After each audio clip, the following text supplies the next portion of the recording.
Welcome to Airchecks. In this episode and the following episodes until the entire series is finished, we will be presenting Paul Harvey's The Rest of the Story. A lot of people would stop and listen to his commentaries when Paul Harvey came on. There are 662 episodes and in alphabetical order. The Rest of the Story was a Monday through Friday radio program originally hosted by Paul Harvey. Beginning as a part of his newscasts during the Second World War and then premiering as its own series on the ABC radio networks on May 10, 1976, The Rest of the Story consisted of stories presented as little-known or forgotten facts on a variety of subjects with some key element of the story, usually the name of some well-known person, held back until the end. The broadcasts always concluded with a variation on the tagline, "And now you know." The rest of the story. On the majority of radio stations, it often served as a mid-afternoon drive counterpart to Harvey's noontime news and comment. From its inception, the scripts for the series had been drafted and the broadcasts produced by Harvey's son Paul Harvey Jr., who in later years of his father's career also acted as a substitute host. Some of the radio stories were published in book form as The Rest of the Story and More of the Rest of the Story. On the back cover of More of the Rest of the Story, the book is said to contain true mysteries from history. After the elder Harvey's death on February 28, 2009, ABC radio host Doug Limerick was chosen as the show's new host. The Rest of the Story was cancelled after 3 weeks with Limerick as host.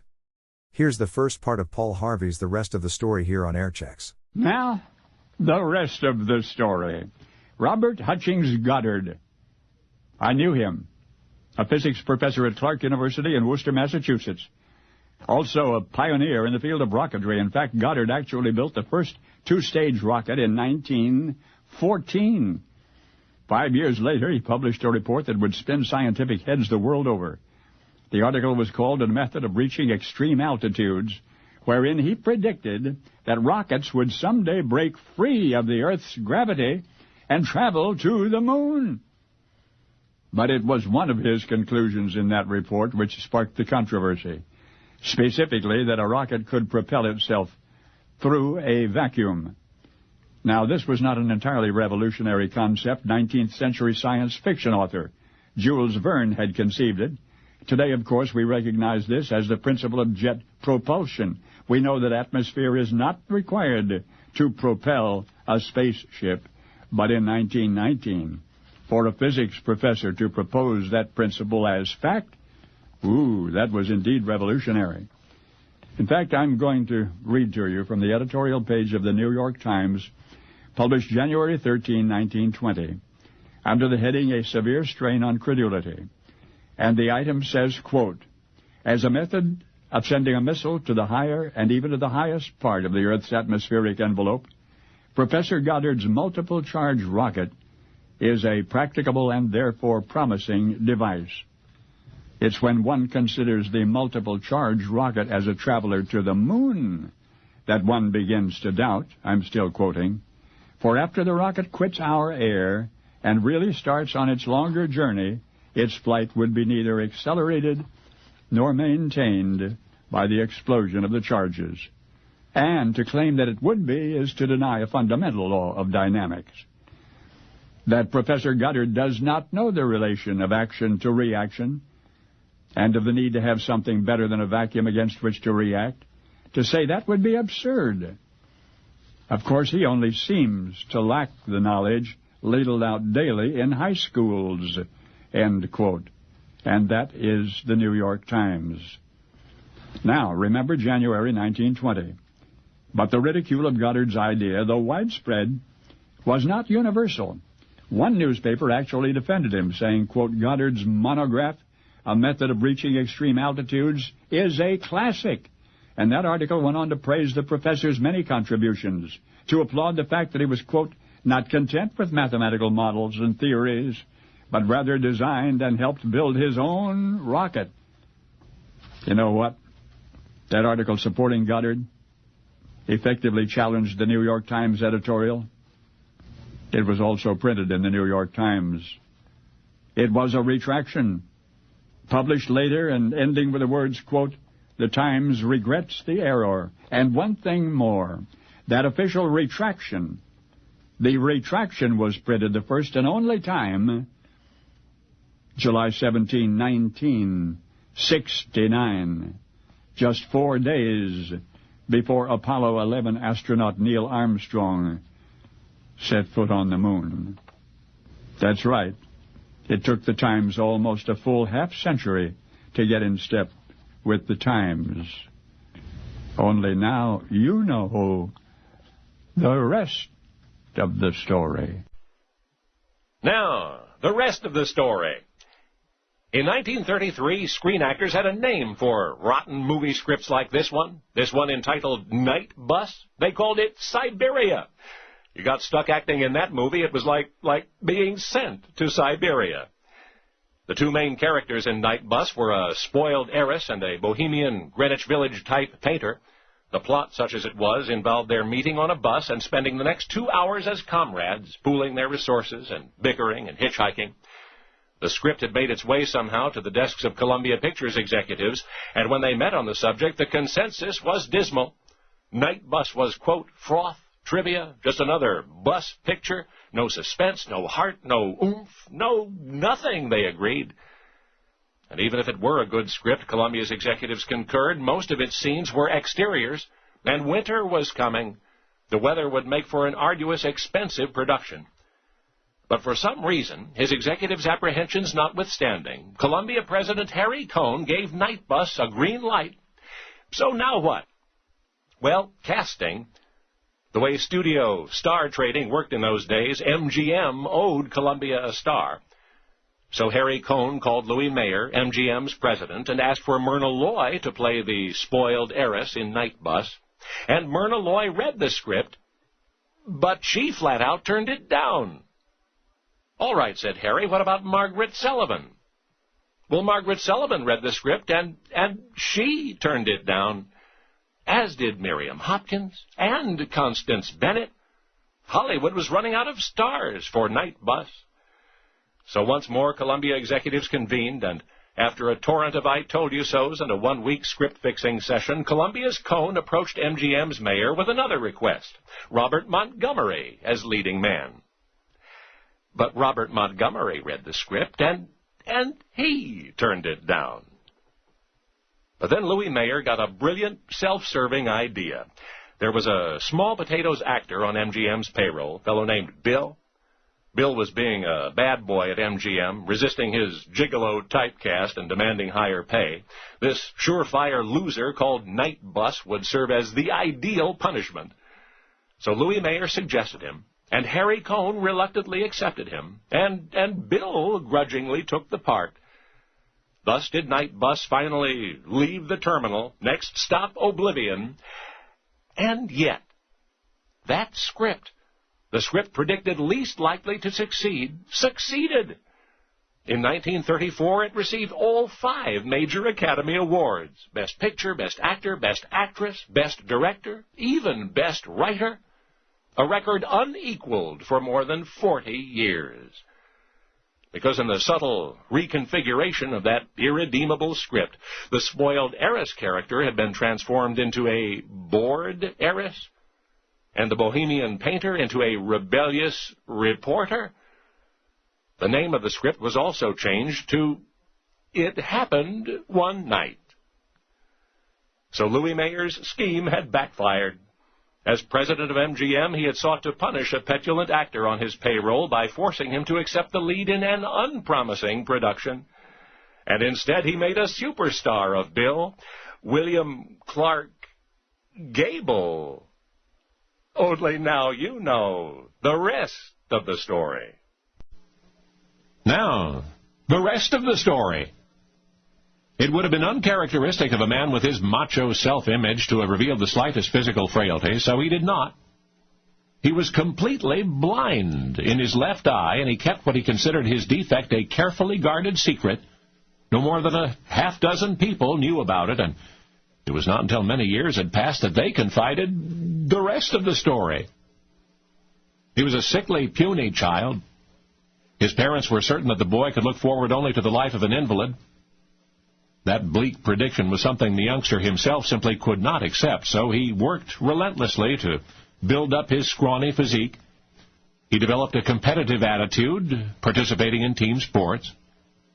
And the self-styled fitness program he started in his youth was something he would adhere to and expand upon for the rest of his days. He became expert in riding, wrestling, canoeing, jiu-jitsu, swimming, boxing. Even as a businessman with considerable responsibilities, he made certain that neither his work schedule nor his personal safety interfered with his sports. Often he enticed associates into friendly sparring matches, and it was on one such occasion that a friendly opponent accidentally struck him with great force in the left eye. The blow sent him reeling, but true to his self-image, he recovered quickly and made light of it. The following week, he consulted an ophthalmologist. He told the doctor that after vigorous exercise, he'd noticed the vision in his left eye had grown dimmer. He also mentioned the left jab he had received while boxing. Black spots had been floating around in the air ever since. Well, after examining him, the specialist shook his head. There was a small hemorrhage in the retina. Continued deep stress exercise might lead to sudden blindness, the doctor said, and another blow to the head, even a slight one, might cause a cataract to form. But for the patient, inactivity was unthinkable. He would take it easier for the time being, but that was all. So, his independent nature collided head-on with Mother Nature, and, in time, all of the sight was gone from his left eye. It was his secret, shared only with his physician and his family. Carefully, self-consciously, he avoided giving the impression that he was using only one eye. In fact, not even his own autobiography discloses what you have just heard. He did remain vigorously active throughout the rest of his life, though the loss of his depth perception must have interfered to some extent. And while he may have feared that a general knowledge of his infirmity would somehow sabotage his macho, there was one selfless consideration behind his secrecy. You see, the sparring partner who had dealt that damaging blow, a fine young Army officer named Captain Dan Tyler Moore, he would surely have suffered throughout his own lifetime because of the injury he had inadvertently inflicted. Because the athletically conscious older gentleman had received that injury in the midst of a very important job. And had word gotten out, the young Army officer aide with the strong left jab would have blamed himself forever because of a sparring match in the White House. He had blinded the president, Theodore Roosevelt. Only now, you know the rest of the story. Now, the rest of the story. Jim was working harder than his mind or body could bear. So hard that a neglected ear infection had burst both eardrums before he took the time to visit a doctor. So Jim, forced to acknowledge that he did need a rest, headed north to his cabin in the remote woods of Michigan's Upper Peninsula. He would do as nothing as possible, stay one night, return home, he told himself. He should have talked louder because that evening was warm and humid, bringing the air alive with singing insects and distant thunder. A lone whiskey bottle stood at attention on the counter, but Jim was too distraught even to break the seal. Instead, he downed a few bites of an already meager dinner he had prepared. Then he took his dog, a yellow Labrador named Sand, for a long, restless walk in the twilight. That night, Jim is still fretting. He went to bed oddly sweating. It was very late, very dark when he awakened to what he thought were car headlights shining in the window. Angered to imagined visitors at this hour, he leaped from the bed, striking his head on a light fixture. Then he rushed to the door and flung it wide open. The distressing sight was, in fact, lightning from the looming storm. For a timeless time, Jim stared up at the flashes, blood trickling from where he'd cut his head. And then, strangely calmed, he went back inside. But that's only part of what Jim was certain had happened. For waiting, he felt his skin on fire and his entire body surging upward in a great high arc toward the cabin door. And as he sensed this, he was howling. He was howling. And as he tore the door open without even unlocking it, and as he plunged out into the flickering gloom and into the damp, cool grass, he was howling, gazing into the heavens, his body and his face feeling as though covered with fur. By the time he went back inside, these perceptions, false or whatever, had passed, and his dog, the dog he found cringing in fear in the cabin loft, where he remained until sunup. Now, Jim was no believer in the occult.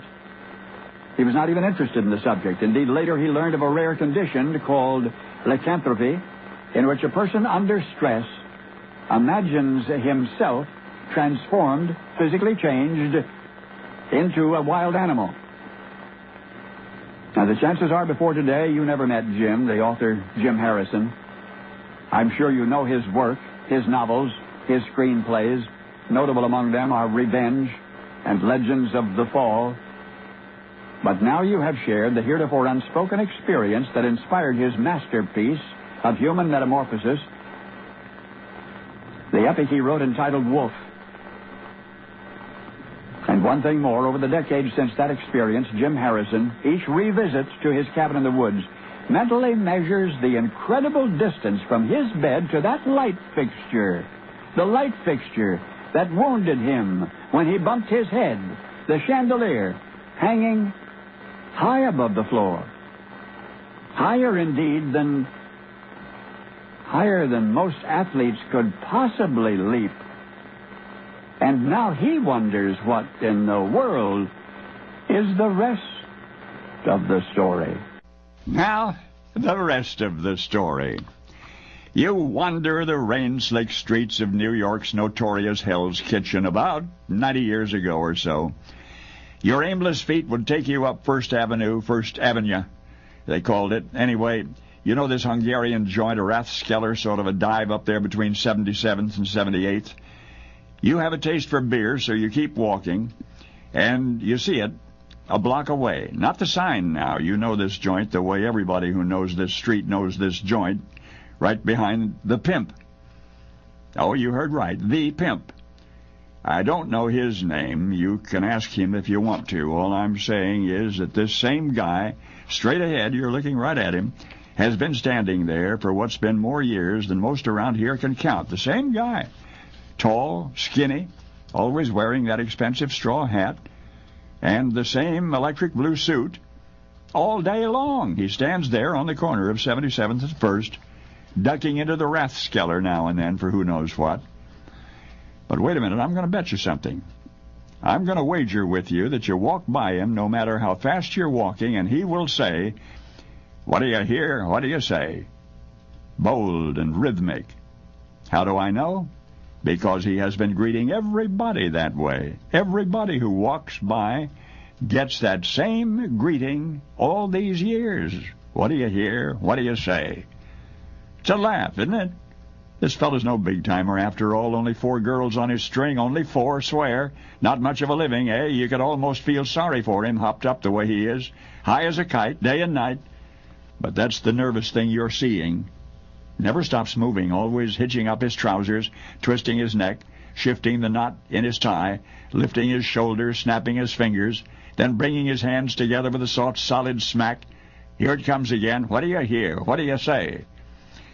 Well, I don't know what I hear, but I'll tell you what I say. I say this guy is more than a 2-bit all-weather pimp hanging out on the meanest street in Manhattan. I say that he is the full-length mirror for everybody on this street. He is the yardstick by which you measure the difference between what you are and what you just as easily could have turned out to be. So he's useful in a way. This electric blue hophead with the 4 girls and the 40 million nervous ticks. And he was particularly useful to a kid named Jim who grew up here about 90 years ago or so. A kid who watched him day after day and learned his way. Lucky Jim made it out of Hell's Kitchen, so far out that he eventually forgot the fellow's name.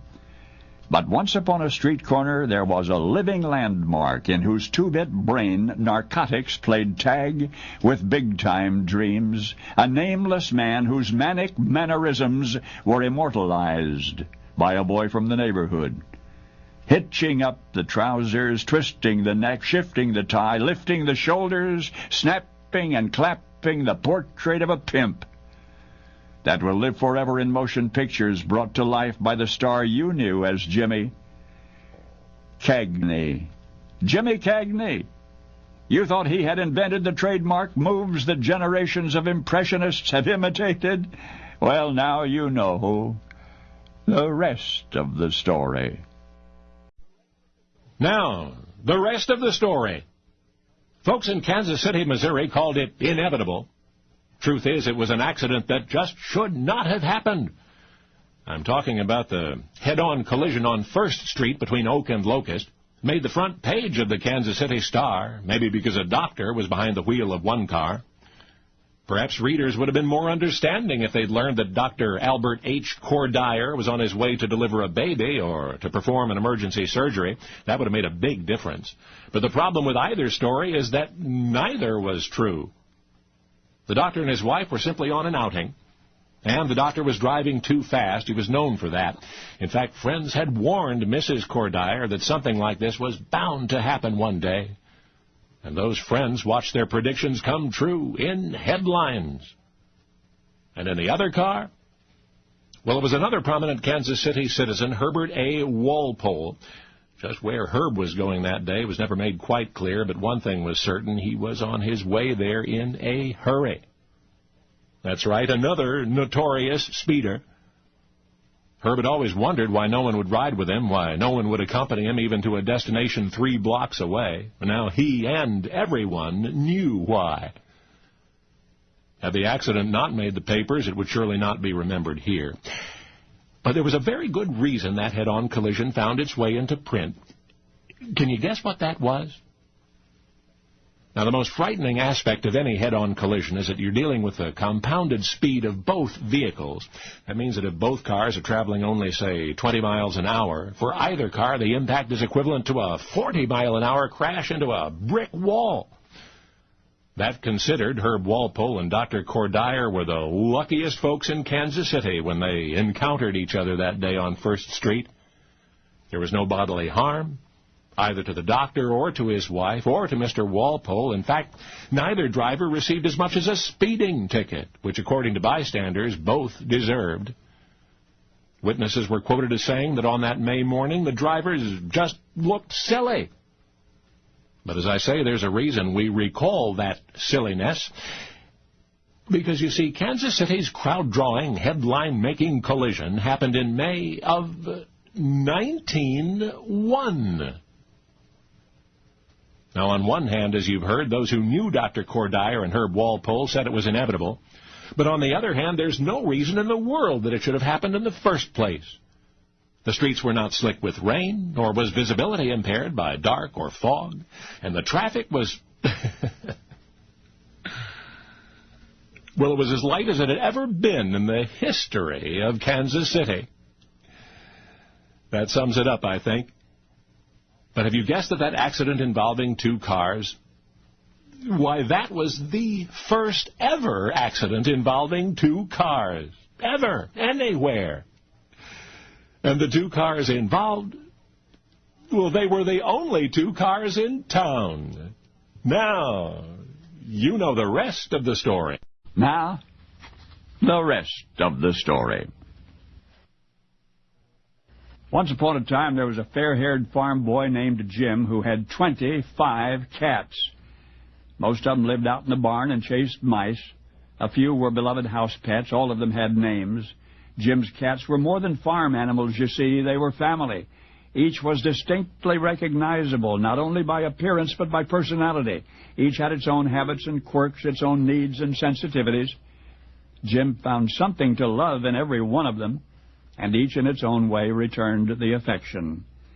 Since infancy, Jim was plagued with severe asthma. It almost killed him when he was 9.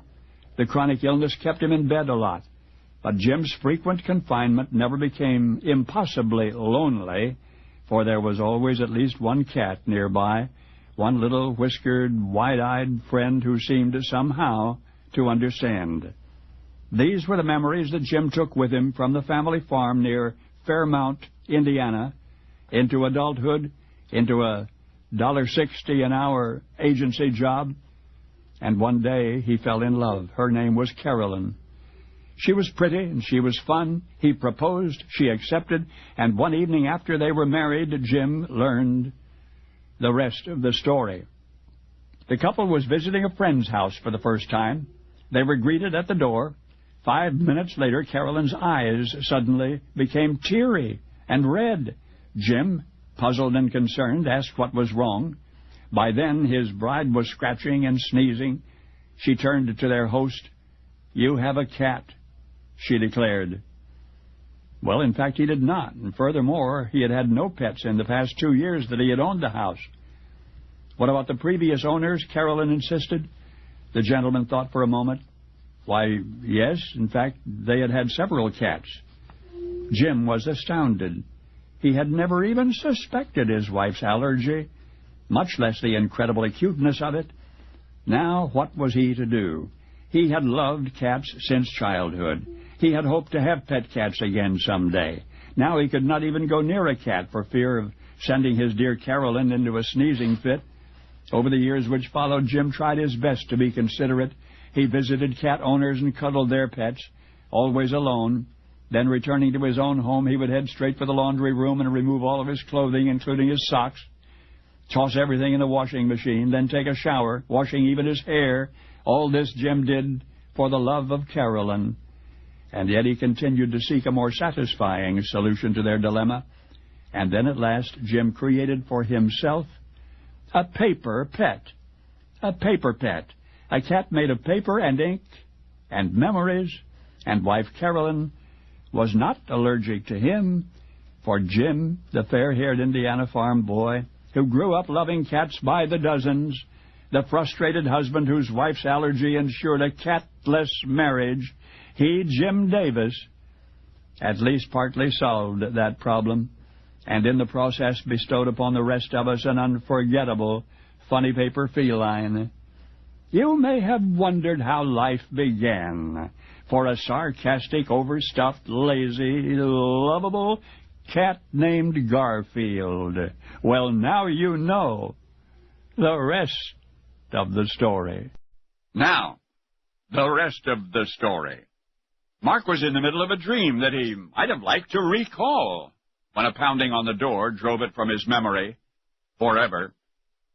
The young medical student struggled to his feet and stumbled through the darkness toward the insistent sound. It was Frank. His old friend had driven 200 miles from Grand Rapids, Minnesota, to St. Paul in the middle of the night. "What's wrong?" Mark asked. "I need a favor," Frank said. "Doctor business." "I'm not a doctor yet," Mark reminded him. "It doesn't matter," Frank answered, and he began pacing like an anxious animal in a cage. "It's Ethel," he said. His voice is breaking now. "It's Ethel. She needs an abortion." Mark sank into a chair. Frank's wife needed an abortion?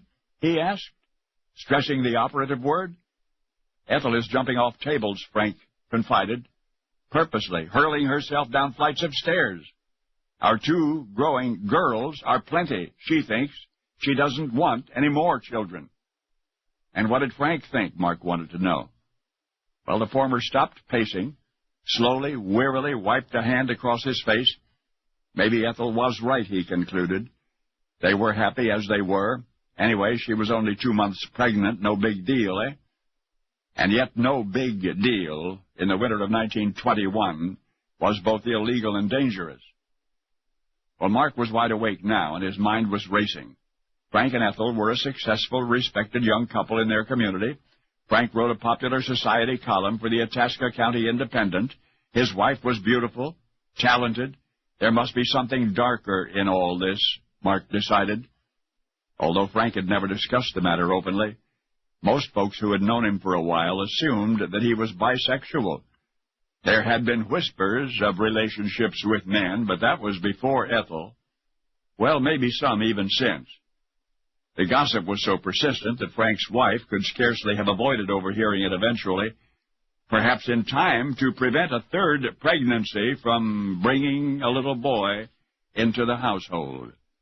Well, Mark had no doubt that Frank would continue to be an excellent father regardless of the gender of his child, so he beseeched his friend to return home to convince Ethel of the same. It was almost dawn when Mark won the argument. And later, back in the little white house on Hoffman Avenue in Grand Rapids, Frank talked Ethel into having their 3rd baby. For once upon a life-and-death dilemma, a University of Minnesota medical student named Mark Rabwin was awakened by a frantic young man in the middle of the night. Now, you've never heard of Mark before, nor surely will you ever hear of him again. But I think now you will never forget him. Because in the winter of 1921, it was he, and he all alone, who stood between a baby to be and oblivion. An infant eventually born June 10, 1922. A completely normal, happy little girl whom the world one day would applaud. Judy Garland. Now, you know the rest of the story. Now, the rest of the story. Merely a story. These next few lines. Once upon a time, the tide went out and did not come back. The sea simply rolled away from the east coast of Florida, leaving miles of ocean floor naked in the sunlight. Out there were shipwrecks and the skeletons of hundreds of old vessels, many of which had borne treasure to their watery graves. There were 2 young boys, Larry and his friend Josh, who set out to recover the old ship's gold. Now, as I've mentioned, what you've just heard never really happened. It was imagined by Frank Morrison. In Frank's mind, he saw Larry and Josh competing for sunken treasure, competing with 2 other boys. One of the wrecked ships, the Nantucket Belle, yet embraced a fortune in gold, maybe even the world's largest uncut diamond. Yes, of course, it's a childish story, but intentionally so, you see. That story was Frank's first effort as an author of children's books. And that particular book, The Day the Sea Rolled Back, was published. In fact, Frank would write another children's story, The Ship That Never Was, both of them remarkably well received.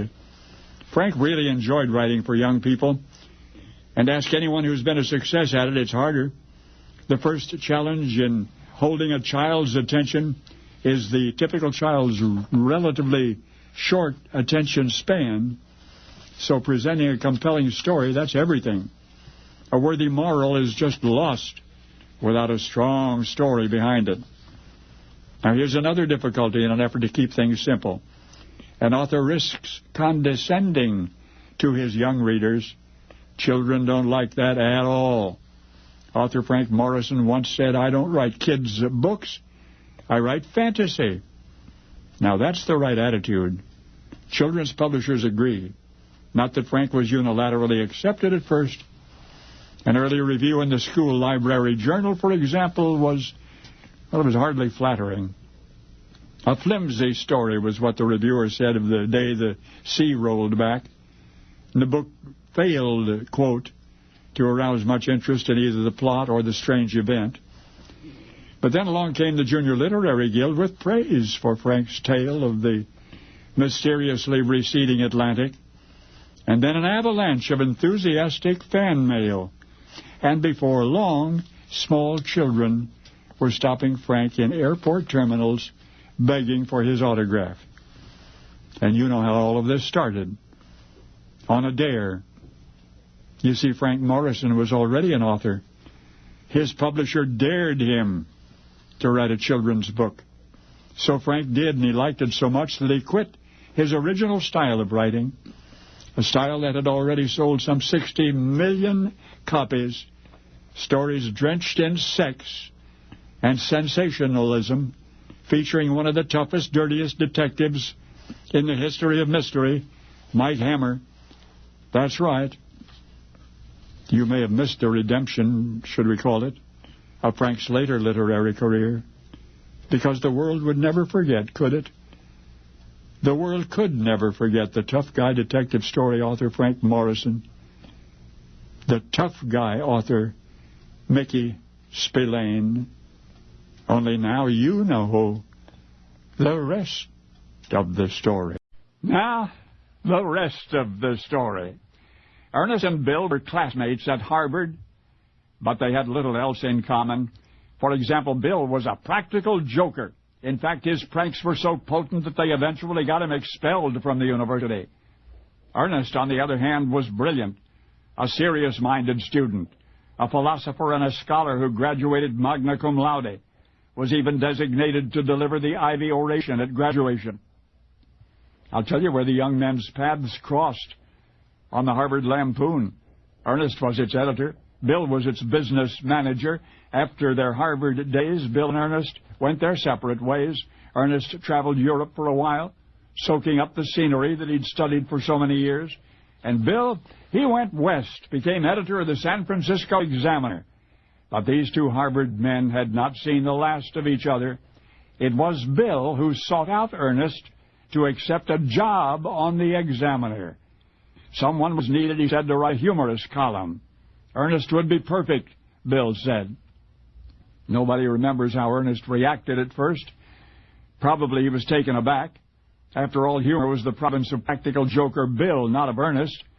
But the latter did accept the position, and drawing on his Lampoon experience, he cranked out subtle comedy as best he could. Ernest's career as a journalist humorist was short-lived. He soon returned home to Worcester, Massachusetts, where a managerial job at his father's mill awaited him. For cerebral recreation, he studied philosophy in his spare time. From thenceforth, Ernest dropped quickly and inexorably into obscurity, and he died in Santa Barbara in 1940, having done not the slightest thing in his lifetime for which you might remember him, except one thing. One thing. He wrote a poem. Back during the brief time that he worked on Bill's newspaper, he wrote a poem, the only poem that he'd ever written and the only poem he would ever write. It appeared in print after he'd returned to Massachusetts, was published under a pseudonym, republished and republished and republished again. Sometimes editors reprinted Ernest's poem anonymously. Other times they made up likely-sounding names to go with the piece. Ernest himself received credit for his work only eventually. And royalties? None. None. Oh, he was paid once, $5, but that was all. The world had only begun to hear from his Harvard friend Bill, a prankster, newspaper editor named William Randolph Hearst. And yet while Ernest's poem grew in popularity, even to the point that other poets would generate some 25 well-known sequels, Ernest was personally contented with his virtual anonymity, and except for that solitary set of 52 rhyming lines, the one-poem poet would have been an utter stranger to all posterity. Although you know him. Oh, yes, you do. You know the Mudville mini-epic of Ernest Lawrence Thayer. That was he who wrote Casey at the Bat. Only now you know the rest of the story. Now, the rest of the story. In '79, it was the hottest sex manual ever written. And it hit the stands, and it shocked a few. But it did not rock the nation. For in many ways, the United States lost its illusions through the '70s. So by the time the book was available to the public, and the public was prepared for Plain Facts, that was the name of this sex manual, Plain Facts. Never before had such a frank and detailed discussion of sexual matters appeared in print. For indeed, these that we're discussing were the '70s of a century past. The book was written, first appeared in 1879, and this is the rest of the story. You know, it all began once upon a honeymoon, the honeymoon of Dr. John Harvey and his bride Ella. In fact, John and Ella actually spent their honeymoon in New England, writing a 504-page sex manual, an in-depth discourse on human sex and sexuality, years before Sigmund Freud would even approach the subject. In the book's preface, Dr. John wrote, "It is hoped that the reader will bear in mind that the language of science is always chaste in itself, that it's only through a corrupt imagination that it becomes vested with impurity, and that expressed, the bride and groom proceeded to inform their readers, as few non-physicians ever had. And one of the big reasons this publication was widely accepted was that, for all of its frankness, it fervently parroted the mores of its era. Give you an example. Illicit intercourse is a loathsome ulcer eating at the heart of civilization. Here's another quote.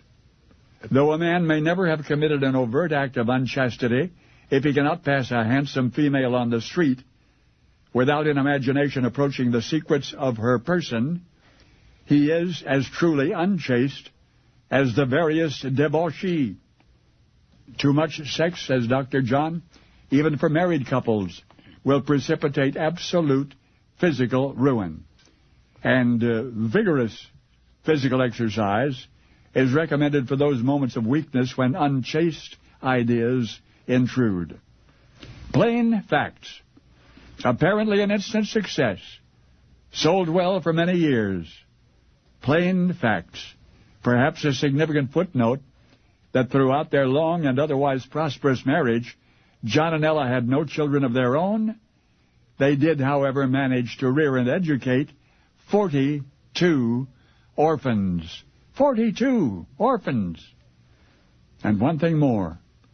John, the medical doctor, who tried to make the world's most whispered subject as acceptable as motherhood and apple pie, he later did something with his brother that made them both world famous.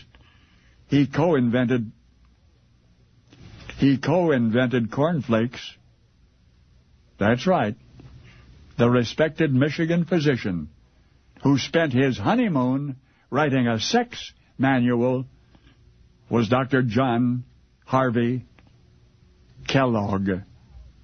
And now you know the rest of the story. Now, the rest of the story. When Fred's car skidded off the road and crashed in western Pennsylvania, an industry held its breath. And when he died of his injuries, July 26, automotive engineers all over the world were struck dumb. Fred's name may mean nothing to you, but what he did does. Fred's dreams were the stuff of which the future is made, for it was he who first envisioned something the world has not yet managed to take for granted, the computerized automobile. Ever since Fred's first day in the automobile business, one revolutionary concept continued to haunt him. A car that could care for itself. A car that could service itself as it ran. That could also tell the driver when something major went wrong and relate what needed to be done. A computerized car. Modern automobiles wore out too quickly, Fred said.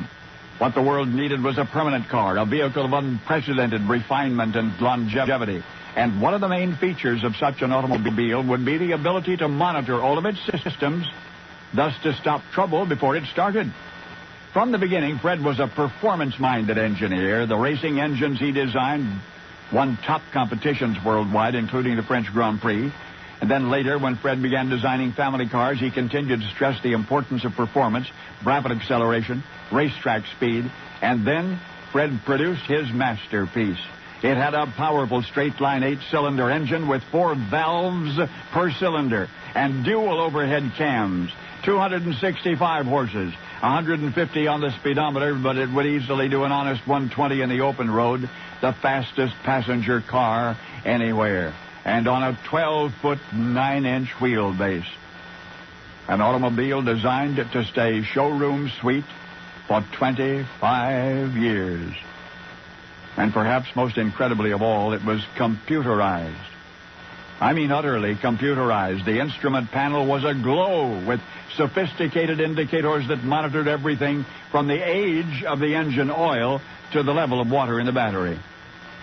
Every 75 miles, the computer would check its own automatic chassis lubrication system, and it would flash an appropriate dash light. Today's cars have not caught up with Fred's super machine, even though his Model J has already been introduced. I don't think I mentioned After Fred's car wreck on a road in western Pennsylvania, he died July 26, 1932. His amazingly modern computerized car went on the market in 1929 at the depths of the American Depression.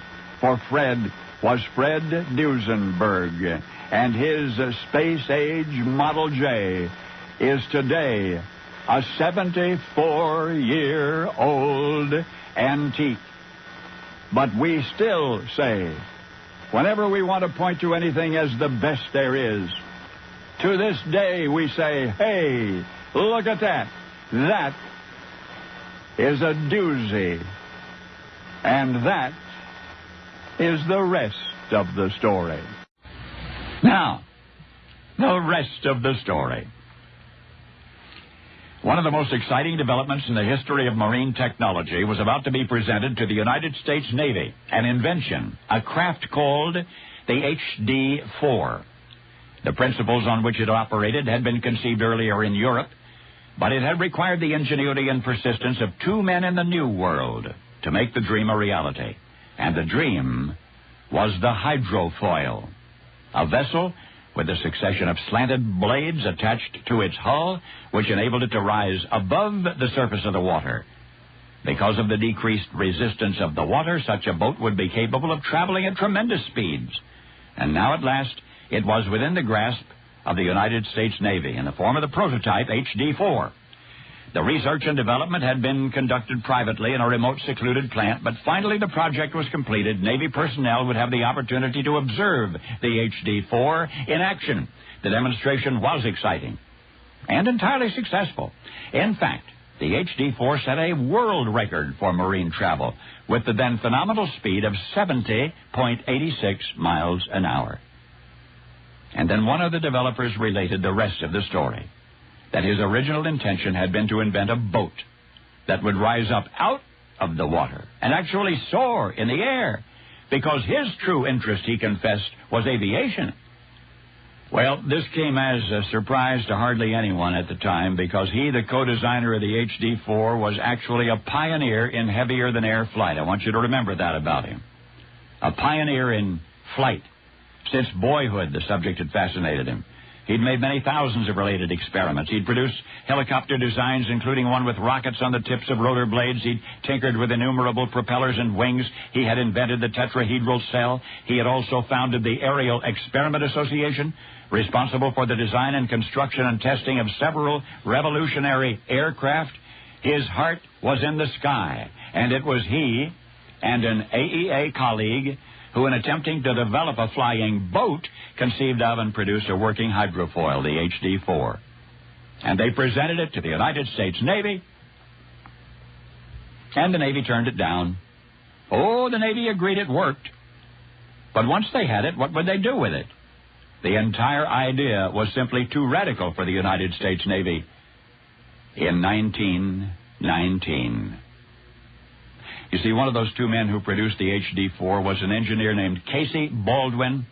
I doubt you've heard of him, but the other fellow, the true inspiration for the project, was more of a pioneer in the field of aviation than you ever imagined until this minute. For he was experimenting in that field, aviation, 10 years before the Wright brothers, 10 years before that historic flight at Kitty Hawk. The science of flight was perhaps his most persistent and passionate interest.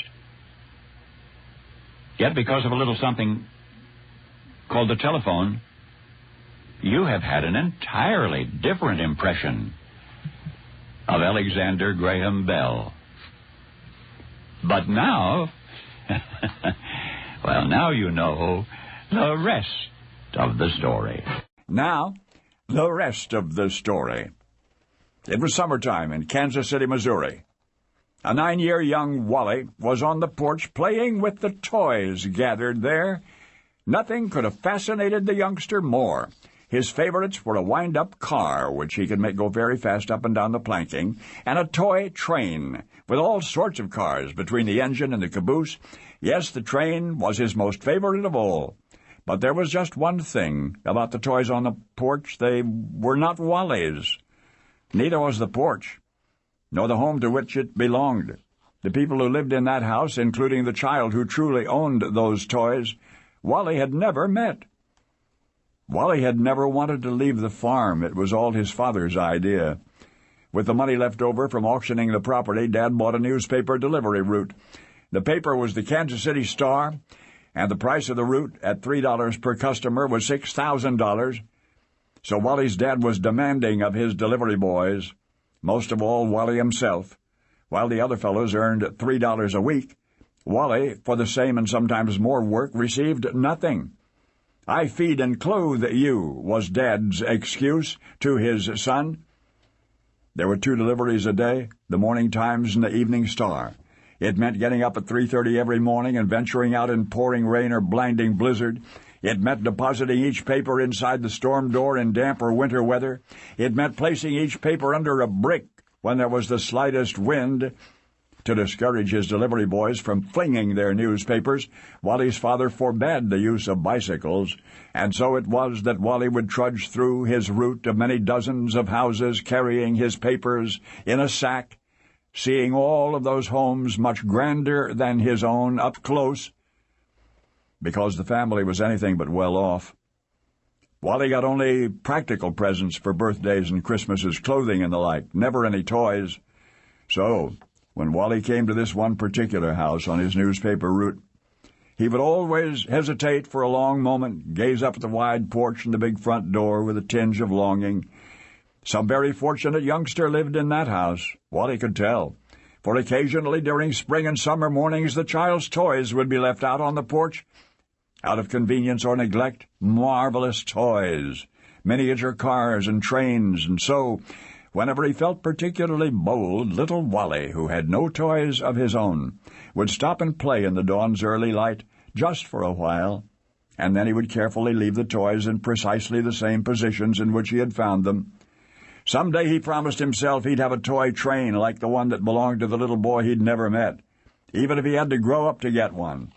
One day Wally grew up, and because he did, each generation of children ever since has had a happier, more wonder-filled childhood.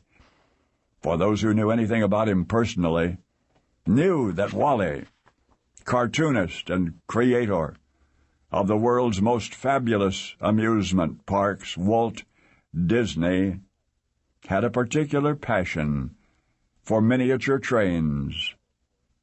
And now, of course, you know why. For now you know the rest of the story.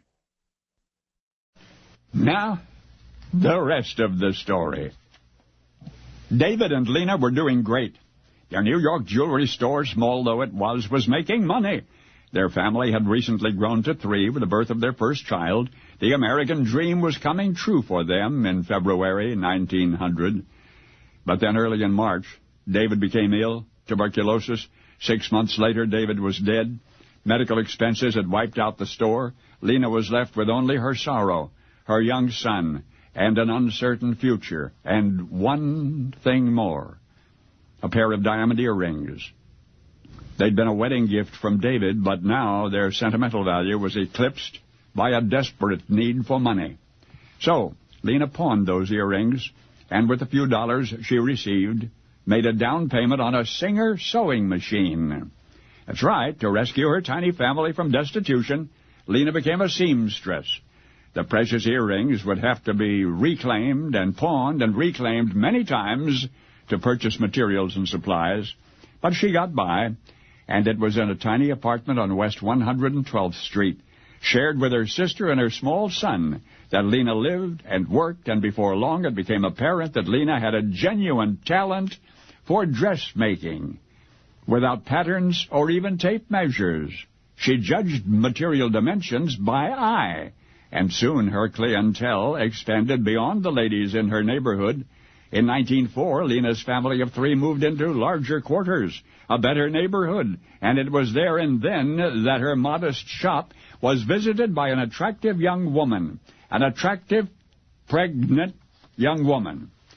Now, until then, in this country at any rate, pregnancy forced an expectant mother into seclusion, and this particular expectant mother could not cope with the prospect of 4 more cloistered months. At the very least, she wanted to be able to entertain friends at home. Perhaps Lena could make her a dress, say a tea gown or some such, that would accommodate her condition. Well, for that young lady, Lena did more than accommodate. The seamstress, using her innate designer's skill, created an accordion-pleated skirt and bodice, joining the two with an elastic band, and when she was through, not only did her infant-anticipating client look more attractive than ever, but one could hardly tell that she was pregnant. And oh yes, I do mean to say that that was the first maternity dress ever seen in New York City. Today, the business that Lena founded something more than a century ago is a multi-million-dollar one. Its advertising states a specialty in fashions for big, beautiful women. But did you know how that company got its name? You see, Lena, distracted and trembling with joy upon receiving her first check for $300, she misspelled her own first name in the bank deposit slip. She misspelled her own first name. And beginning that day, Lena, the young widow who financed her first dress shop by pawning and reclaiming a pair of diamond earrings, beginning that day, Lena became Lane Bryant. Lane Bryant. Only now you know the rest of the story. Now, the rest of the story. Can a computer fly an airplane? Oh, computers can and do, of course, routinely. Yet only to a point. For although an autopilot often assumes control when a plane has reached cruising altitude, the more delicate procedure of takeoff and of landing are usually entrusted to the deft hands of a real, live crewman. But once upon a summer afternoon, 2 pilots entrusted their landing to a computer, and they looked back on that choice, knowing that it was an incredible mistake. They had flown into what was then known as the dead man's zone, the point of no return. They had already descended to an altitude so low that it would have been impossible to pull up and out again without crashing into nearby mountains. It was at that point that the control panel alarm went off. The alarm that told the pilots they'd overshot their landing spot. The alarm that told them that their autopilot overloaded had malfunctioned and was hurling them to their deaths. The captain, his face white, his pulse pounding at 156, double normal, disengaged the computer, took hold of the controls. With virtually no time left to do so, he would have to make a quick fishhook turn, eyeball a new landing site, and bring her in by hand. As the captain squinted out the window, his co-pilot called out velocities and altitudes from the instruments in front of him, and then the co-pilot glanced at the fuel gauge, and he gasped. Only seconds of fuel remaining. He told the captain, but it was too late to worry about that now, for in moments they would be down peacefully or in pieces, and either way the responsibility lay in one man's mortal hands. The captain spotted a flat clearing. With no hope left but to go for it, he went for it, and manually he guided his craft to a safe, soft landing. 4:16 p.m., July 20, 1969, in the so-called Sea of Tranquility. For this is the rest of the story. The Eagle had landed, and 6 hours and 38 minutes later, Captain Neil Armstrong descended a ladder, carefully pressed his left boot into the powdery plain of another world, the moon. It was fitting, after all, that mankind's first giant leap across the black abyss of space be concluded in a hands-on Wright Brothers-style landing. And yet, with such as a requisite, Houston might have left the moon unexplored. Billions of dollars worth of new products and whole new industries have been harvested from our space program. Freeze-dried foods and shatterproof eyeglasses, quartz crystal watches and cordless power tools, artificial limbs and mass spectrometers for surgery, the heart pacemaker, weather watcher satellites, and one thing more, because the computer aboard the Eagle almost knocked the top off a lunar mountain, forcing Neil Armstrong with 18 seconds of fuel remaining to land by hand. Computers were improved and downsized, and the laptop personal computer revolution was born. And now you know the rest of the story. Now, the rest of the story.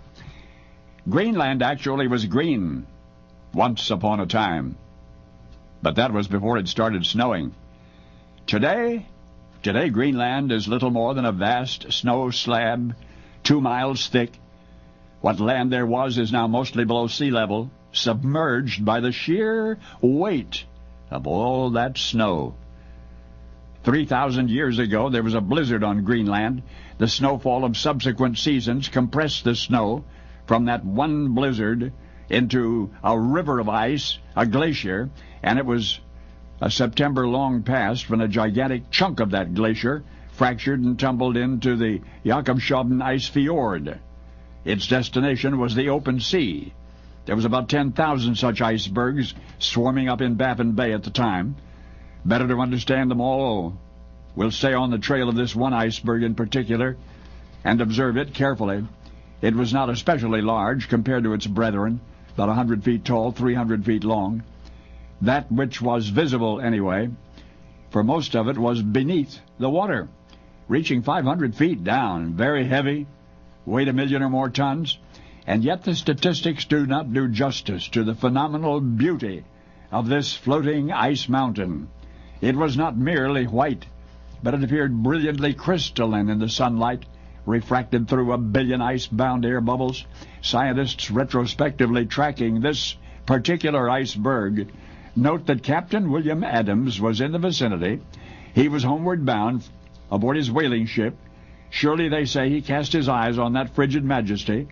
Before making its way southward, the iceberg would have to embark on a grand tour of Baffin Bay, first northward along the western coast of Greenland, all the way to the mouth of Smith Sound, then south along the eastern coast of Baffin Island, swept relentlessly by the current.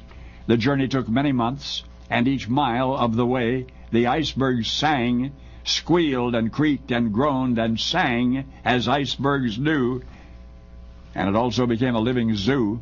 Seals nestled in its crevices, bowhead whales hid themselves in its shadow. Among the scientists who have studied this one individual iceberg is marine biologist Dr. Richard Brown. Dr. Brown even wrote a book about its voyage, and through that iceberg's eyes, the author witnessed the various dramas of that time in that region, the extinction of the bowhead whales, the hardships of the Eskimos, and Dr. Brown follows the beautiful iceberg until, as it travels ever southward into warmer waters, it diminishes to the size of a coffee table and disintegrates in a bubble of foam off Bermuda. That was the fate of the snow that fell on Greenland 3,000 years ago. That is the way that beautiful peripatetic palace of ice passed from us. But before it did, it sank the Titanic. It sank the Titanic. Thus did a distant age reach into the 20th century to disturb our destiny. For the history books say that the Titanic was sunk by an iceberg off the coast of Newfoundland in April of 1912, and that is so. But now you know that she was predoomed by a snowstorm 10 centuries before the birth of Christ, because now you know the rest of the story. Now, the rest of the story. December 5, 1985, Senator Charles Mathias of Maryland introduced a bill before the 99th Congress. It was the 13th Congress in which he had introduced that same bill. No, it was defeated again. Now, what could possibly have merited such persistence? Well, the bill itself involved the payment of an old war debt, a very old war debt.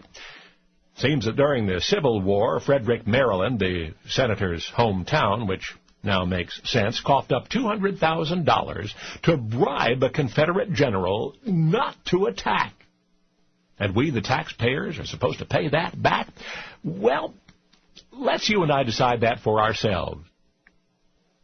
Shoot if you must this old gray head, but spare your country's flag, she said. John Greenleaf Whittier wrote those words, but Barbara Fritchie, the title character in that poem, was real. She lived and died and is buried in Frederick, Maryland. But Whittier's dramatic verse notwithstanding, we'll probably never know precisely what happened during Barbara's brief encounter with a passing Confederate army. However, something quite dramatic did happen in Frederick, and it went like this. The morning of July 9, 1864, Frederick City officials received a message from Lieutenant General Jubal Early, who was commanding general of the Confederate Armed Forces. Maryland was in the Union, remember? And a whole slew of Confederates were parked outside town, ready to attack. Anyway, the message from General Early said, in effect, pay us $200,000, or the equivalent in supplies.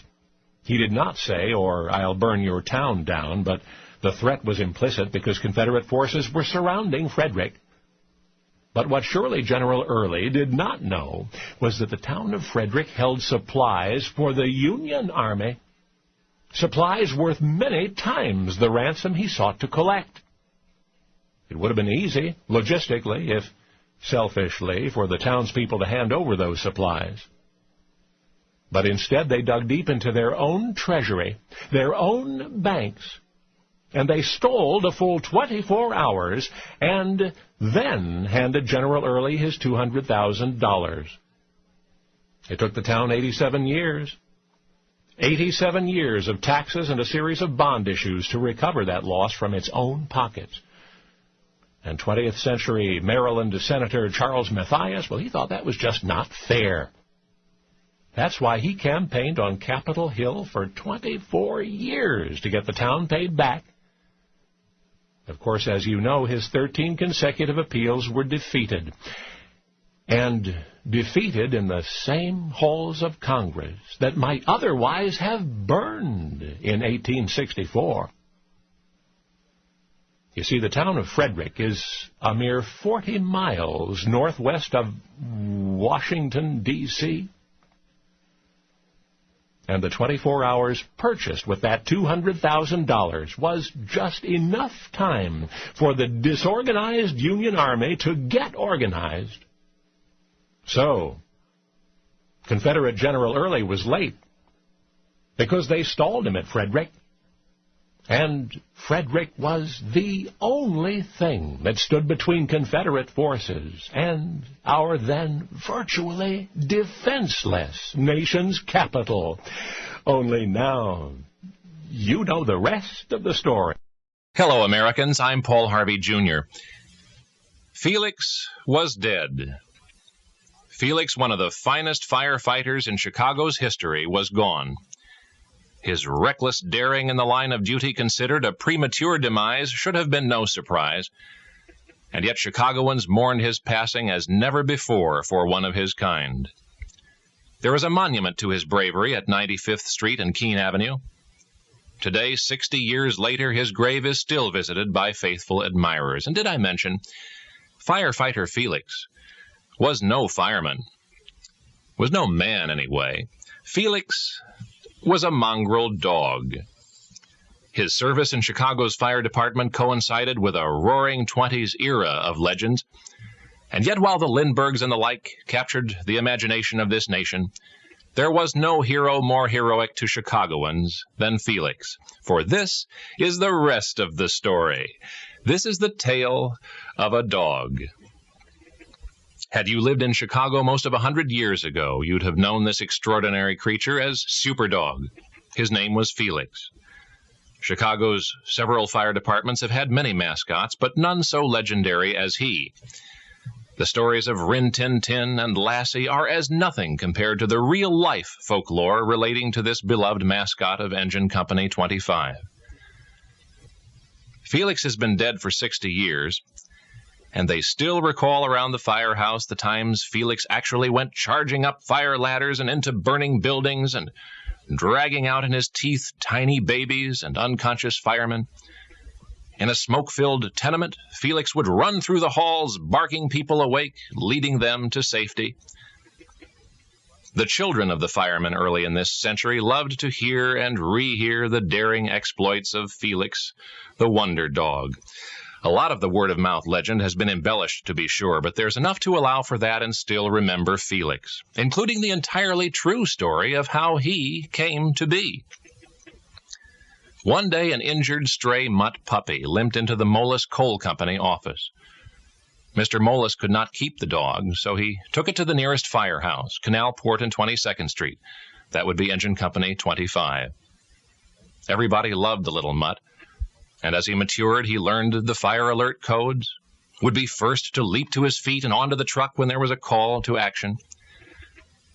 The accounts of his bravery, intelligence, and acrobatic skills on the ladder grew and grew and eventually outgrew Engine Company 25 until they intrigued all of fire-conscious Chicago. And when Felix died in 1925, the city watered his grave with its tears. There's a monument to Felix in suburban Palos Hills, erected by a librarian he never saw in a city where he never lived. And researchers reflect to this day on the premature demise of the superdog of 60 years ago. For all his daring, for all his heroics, Felix was not consumed by the danger of his voluntary rescues. He was loved to death, killed with kindness, because affectionate neighbors brought to the firehouse, day after day, an overdose of Felix's favorite liver sausage. And now you know the rest of the story. Now, the rest of the story. Pauline Sherwood Townsend stared at the letter in her hand as though trying somehow to see through the words inscribed thereon. The world-renowned drama teacher had, of course, received innumerable letters of introduction before. The vast majority of them she'd summarily dismissed, wishing instead to formulate her own opinion of a prospective pupil's ability. This particular letter of introduction, however, had been written by an acting coach whom Madam Townsend both knew and personally respected, Inez Shipp, and so it was with irresistible fascination that the former perused the recommendation of the latter, pertaining specifically to a gifted young actress named Sarah Colley. It was astounding, Inez Shipp had written. Sarah's stage presence, her use of inflection, the precision of her timing, her skills were extraordinary, and in addition her natural talent, her self-discipline, her dedication to her craft were greater than Miss Shipp had ever observed in a student. Sarah must attend the prestigious Ward Belmont Academy, the letter said. She must study under the distinguished director of its drama school, Pauline Sherwood Townsend. Well, Madam Townsend opened a desk drawer and slipped the letter inside. Said to an assistant, "Show the girl in." A few moments later, Sarah Colley and the great professor of drama were alone. "Your coach informs me that your gifts are considerable," Madam Townsend said crisply. "Do you have a reading prepared?" The striking 18-year young girl smiled eagerly, replied that indeed she had prepared a reading. The text had been memorized. So as Sarah, in character, glanced about the room, she could not help but notice that Madam Townsend's mouth, the teacher's mouth, was gradually falling open. "What did you do," Madam Townsend asked, "to strain your voice?" Sarah, unaware until then that her voice had been strained at all, had to guess. "Well," she said, "I was a cheerleader in high school." "A cheerleader," Madam Townsend exclaimed contemptuously. "Well, that explains it, my dear. You have ruined the timbre of your voice. Nothing can be done to restore it. Vocal purity is an essential for any dramatic actress." Sarah was suddenly panic-stricken. "Couldn't I confine myself to characters who don't need pure voices?" she beseeched. "I'm sorry," answered Madam Townsend, and rising from the chair behind her desk, she gestured toward the door, and Sarah Colley, in shock and despair, walked out. For once upon a lifelong dream abandoned, there was an aspiring actress whose respect for an illustrious personality was greater than her belief in herself. And thus was the perfunctory decree of Pauline Sherwood Townsend the end of Sarah Colley and the beginning of a friend of yours. For Sarah did discover a character whom audiences came to love in spite of her imperfect voice, and that role she performed to perfection.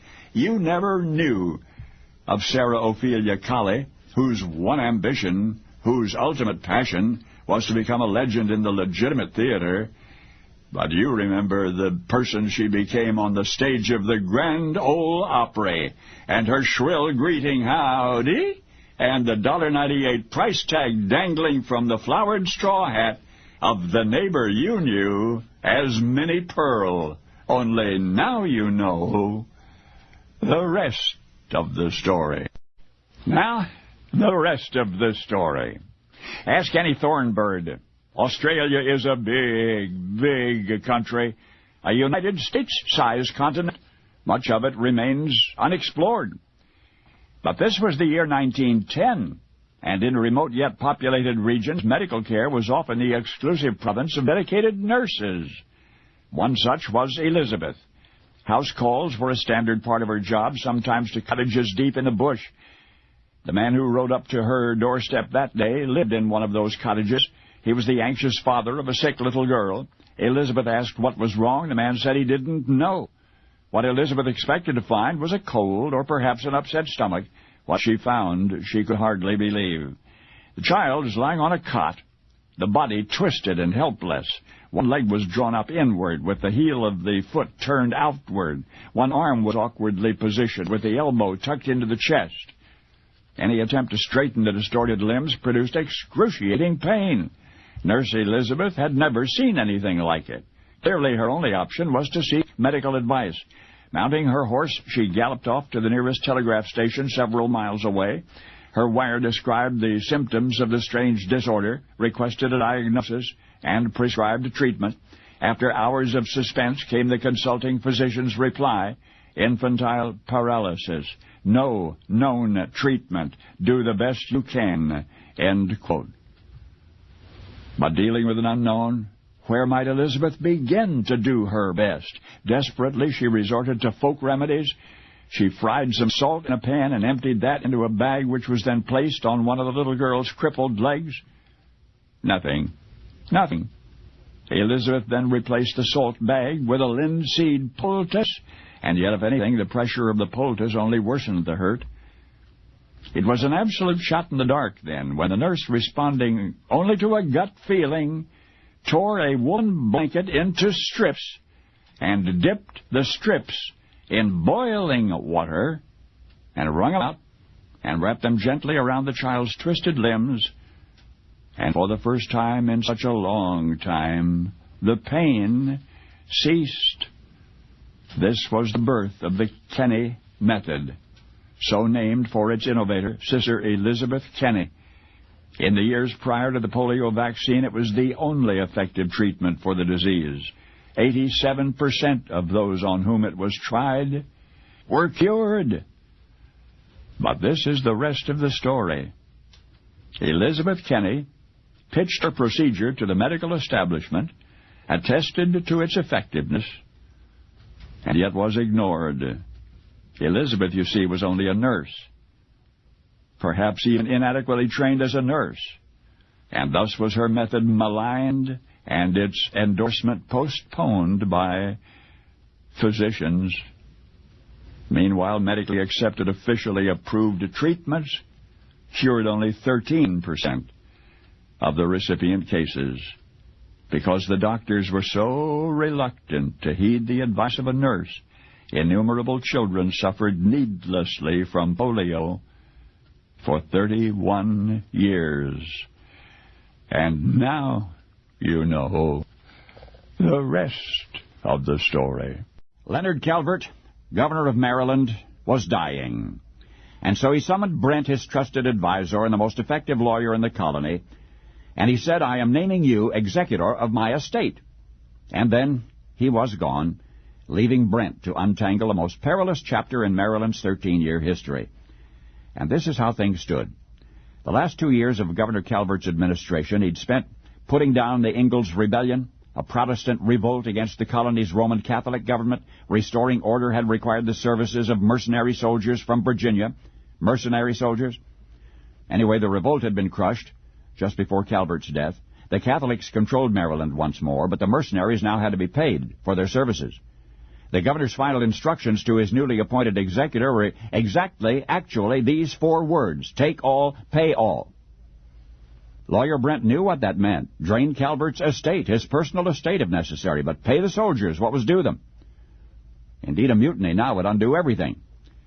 But Brent's task would prove more difficult than he had at first imagined, for when the books were opened, it became clear that the former governor's estate didn't even begin to cover the mercenaries' demands. A deft diplomat, Brent first calmed the restless troops, assuring them that they would receive the cash and the food they wanted. Next, since Maryland was then suffering a severe shortage of corn, the attorney procured a sufficient quantity from Virginia to feed the soldiers. And finally, the coup de grace. Brent, poring over the whereases of Governor Calvert's legal situation, discovered that he, Calvert, held the power of attorney to act for his brother. His brother happened to be Lord Baltimore himself, the proprietor of the colony of Maryland. And since Brent, as Calvert's executor, had inherited that power of attorney, and since Lord Baltimore was back in England and not present to protest, Lawyer Brent now had the authority to sell as much of Lord Baltimore's colonial property as was needed to pay Governor Calvert's mercenaries. That accomplished, the soldiers dispersed, and peace returned to Maryland. But then January 21 of 1648, Brent stood before the Maryland Assembly and declared, long story short, "I am Lord Baltimore's attorney. I have cleaned up your mess for you. I'm a colonial landowner myself. I want the right to vote in this assembly." And the assembly said no. Said no. So frustrated and disillusioned, the barrister packed up and left Maryland, never to return. For Brent, the governor's executor, the proprietor's lawyer, the brilliant legal mind and public relations expert, Brent, who finessed Maryland out of a sure disaster, was Margaret Brent. A woman. And as a woman, she could not be permitted to vote in Maryland's assembly, nor anywhere else. American history ought to recognize Margaret Brent for all she did and for all that she was. America's first female attorney, America's first feminist, and so much more. And yet instead she is honored, but only in footnotes, and only for the one failure of her life. And that is, in merely asking for the right to vote, even though she was refused. Margaret Brent is best remembered as America's very first suffragette. But now you know the rest of the story. Now, the rest of the story. Even when Charlie was a small boy, machines fascinated him. In a way, they were more real to him than were people. The first working mechanism in which Charlie recognized a distinct personality was his bicycle. He was always taking it apart, improving it, putting it back together, carefully, almost tenderly. The family car was also a limitless source of fascination. At 14, Charlie did most of the repair work on it. Now, Charlie's folks had a farm, which was not a serious economic enterprise. Nevertheless, the boy convinced his dad that the farm needed a tractor. Well, the tractor arrived by mail, disassembled, but Charlie, still 14 now, put that tractor together all by himself in 3 days, and it ran perfectly from then on. Those were all flirtations till then. But it was a year or so later that Charlie encountered and acquired the mechanical love of his young life, a motorcycle. Objectively, there was nothing exceptional about it. It was neither the latest model, nor the fastest, nor the most powerful, but Charlie's tinkering was to reverse all those inherent shortcomings. And in time, he was intent upon proving what that motorcycle of his could do. The one thing Charlie's classmates in school remembered about him was his motorcycle, the frightening speeds at which he drove it, and the daring stunts he performed with it. That Charlie never had an accident was all the more amazing to his friends, and all the more inspiring to him. That passion did keep his school grades average. In his notebooks, even in the margins and corners of the pages of his textbooks, were carefully detailed drawings of his motorcycle. Well, after high school, college, Charlie would study mechanical engineering when he found the time, because, you see, most of his time was spent, as it was in high school, with his motorcycle. They say he kept the machine indoors, in his room, when he wasn't riding it. Otherwise, he was out searching for ways in which to defy death more dramatically in newer, even more exciting motorcycle stunts. His quest took him down steep hills, into hairpin turns, through impossible leaps. Calculating the centripetal and centrifugal forces involved, he would attempt only the most astounding exhibitions. He once even planned to ride his motorcycle down the 70-foot campus ski slope, into a jump, and onto a frozen lake. He regarded every opportunity to pursue danger as a personal challenge, and in that respect, Charlie never quite grew up. He did eventually outgrow his motorcycle, only to replace it with another machine, a machine which, according to Charlie, offered the ultimate thrill.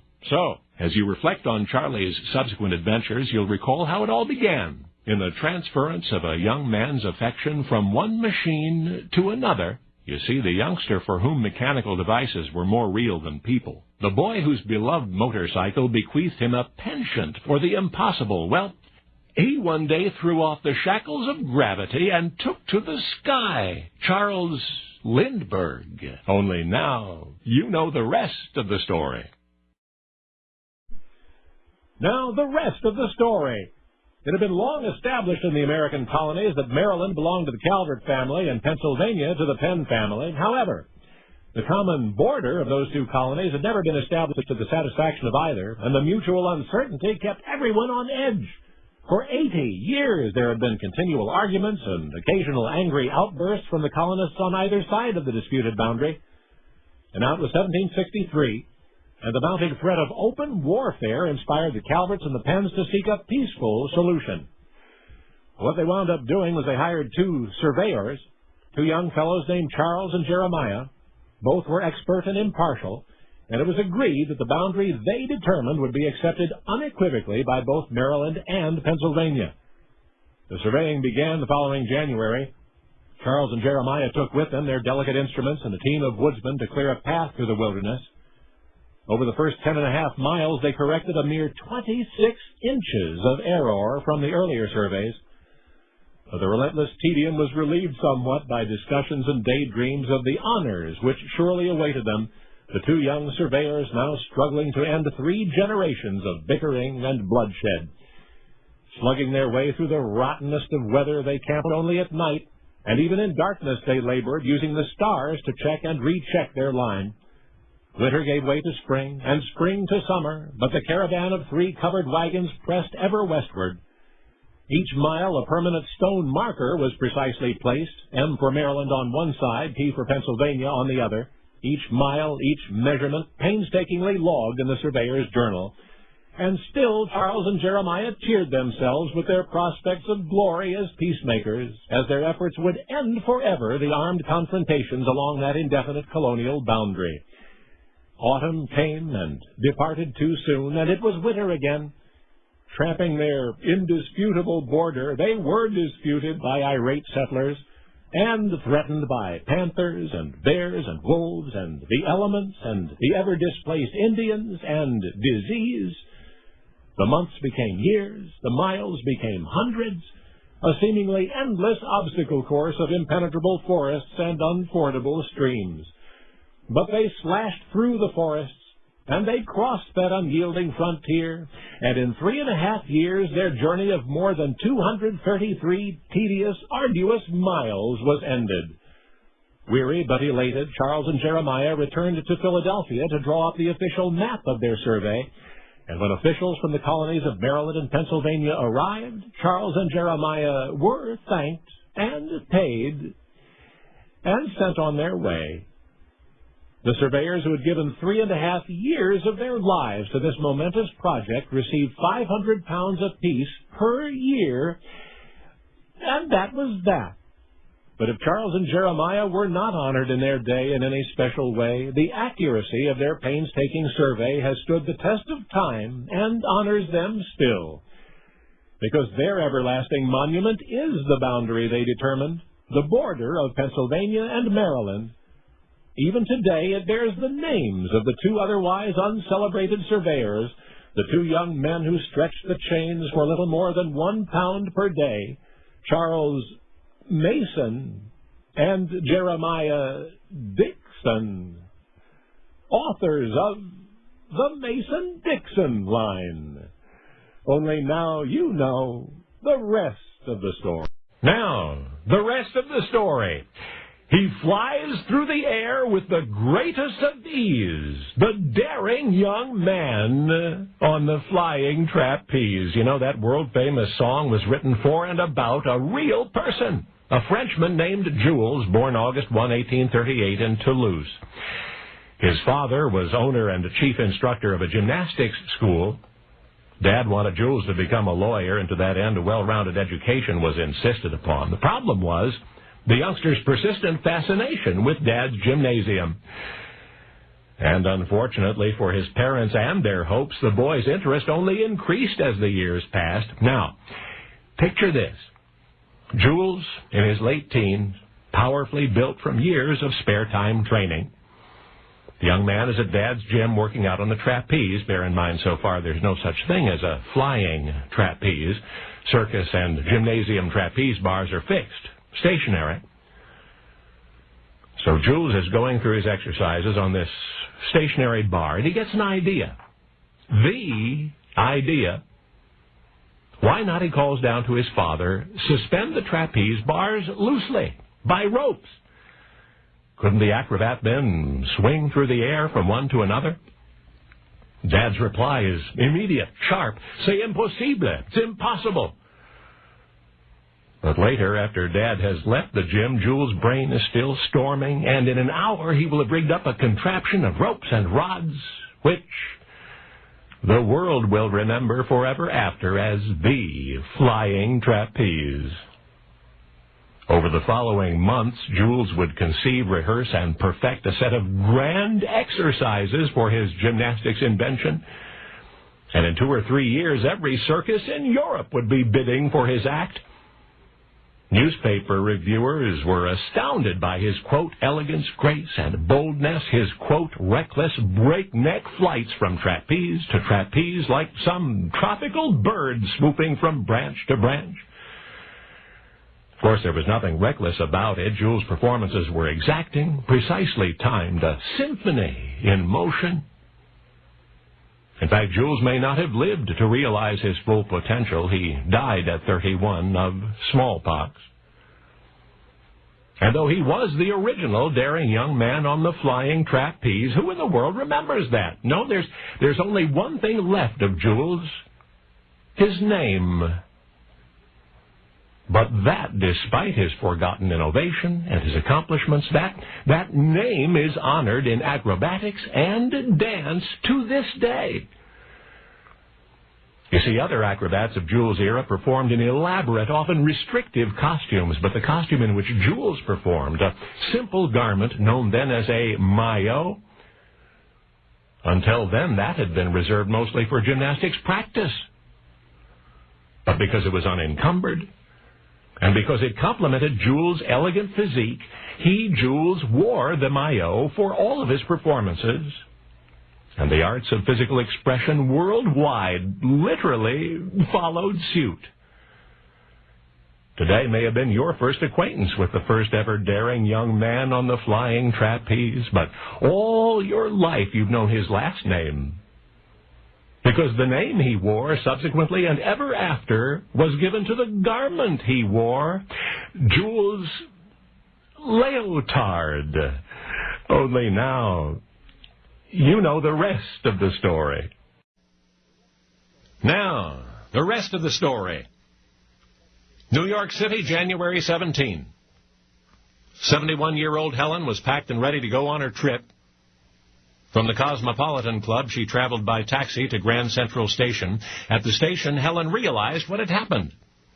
In her rush to leave, she had left her overnight case, her green crocodile leather overnight case, on the floor in the back seat of the taxicab. Well, immediately, Helen notified the cab company. Neither the overnight case nor most of the articles inside were of any real concern to her, Helen explained. But there was one item in particular, something of primarily sentimental value, which she could not bear the thought of losing: her gold watch. Helen traveled on to Westport, Connecticut, but when she arrived, bad news was waiting. The cab company had done everything it could to recover the overnight case and its contents, but to no avail. It seemed that Helen's gold watch was gone forever. Now, Helen had been robbed on several occasions, and she'd never gotten anything back. And she understood that those were the times in which she lived. But now she had lost something worth fighting to regain. So after waiting several days for the authorities to come up with something, Helen appealed to the news media. On January 27, 10 days after her overnight case had disappeared, the New York Times ran the story of a 71-year-old woman's missing watch and her anxious plea for its recovery. The timepiece itself, well, it had been made for a German ambassador, who later presented it to John Hitz, who was Swiss Consul General in Washington. On the occasion of Helen's 14th birthday, she visited the Washington home of Alexander Graham Bell. Yes, the inventor of the telephone. It was there that Helen met the Swiss Consul General, who gave her the watch as a birthday present. In cold dollars, the watch was worth perhaps the price of its gold case. But because of its 57 years of significance to Helen, the timepiece was priceless. Response to the New York Times article was swift. David Cohen, president of the Pawnbrokers Association, notified New York pawnbrokers of the situation. And within a week, Helen's watch was discovered among the clutter of a 9th Avenue pawn shop, where it had been pawned by an unknown someone for $20. The pawn shop owner graciously declined to accept payment or reward, and he remarked that the timepiece was easy to identify from the description of it in the newspaper. You see, the German ambassador, the original owner, had designed the watch for a specific purpose. He had made it with raised knobs around its rim and a moving lever on the back attached to the timekeeping mechanism. And in that way, the diplomat could tell time diplomatically, with the watch still in his pocket. For the German ambassador, the device had been a convenience, but it was a practical necessity for the 71-year-old woman who lost it in 1952, who could neither see nor hear. That's right, Helen Keller. Only now you know the rest of the story. Now, the rest of the story. Robert Harmon was a hat maker returning home to Portland, Maine from a business trip. His wife Eunice met him at the door, her expression grave. It was their daughter Ellen, the distressed mother reported. She'd had a mishap. Robert did not wait for an explanation. He hurried up the stairs to the 9-year-old girl's bedroom, but there, lying in Ellen's bed, was a stranger. Another little girl, it seemed, one with grotesque facial features and in an all but unconscious stupor. The child whom Robert did not at first recognize was, of course, Ellen herself. The doctor did not expect her to survive, Eunice whispered, fighting back tears. The injury that had caused this occurred thus.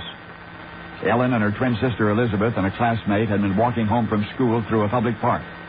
They'd been followed by a 13-year-old girl who, angered over something, now forgotten, began chasing them. Ellen's unwitting mistake was turning to see how far behind the girl was, when at that instant a stone hurled by her pursuer struck her in the face, hard. Ellen fell unconscious, awakened at a nearby general store where her sister and friend had taken her. Her clothing was soaked with her own blood. A concerned customer offered to rush her to the town doctor in his carriage, but Ellen insisted that she would be fine, how wrong she was. When it became evident that Ellen could not walk, her two companions carried her home. She'd been in a coma ever since, and Robert Harmon, listening incredulously to the account of his daughter's misfortune, wept bitterly. Matter of fact, little Ellen did not die, and when she awakened from the coma 3 weeks later, she had no recollection of what had happened to her. The youngster's disfigurement slowly subsided, but she never did fully recover from the assault. Twice she tried to return to school, but found reading and retaining what she was taught all but impossible. And for the rest of her life, she was to suffer an astonishing array of lingering ill effects from that solitary injury. pains, paralyses, dizziness and depression, frequent seizures associated with temporal lobe epilepsy. A lifelong invalid, she would call herself. And yet she would also confess, quote, "The cruel blow which blighted the joys of earth was the means of turning my eyes to heaven."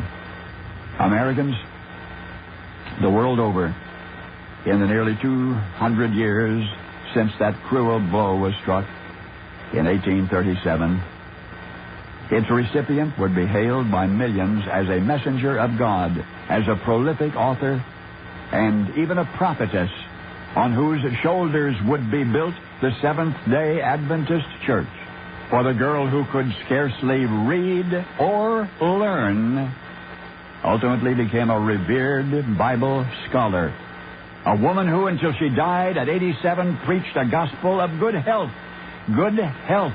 200 years before her time, she was into nutrition, though she never enjoyed good health herself. Ellen Gould Harmon White. That's right. The one you know as Ellen G. White. Only now you know the rest of the story. Now, the rest of the story. John Quincy Adams served as senator, president, and congressman in that order. And it was once suggested that membership in the House of Representatives was degrading for a former chief executive. You know what Adams said? No person should ever be degraded simply by serving as a representative in Congress. And quite in fact, John Quincy Adams' 17 years in the House comprised the most spectacular phase of his entire political career. Now, in those days, the representatives met in what's currently the Capitol Statuary Hall. Appropriately embedded in the marble floor of this old House chamber is a round brass plaque honoring John Quincy Adams. In fact, the plaque specifically marks the precise location of Adams' chair.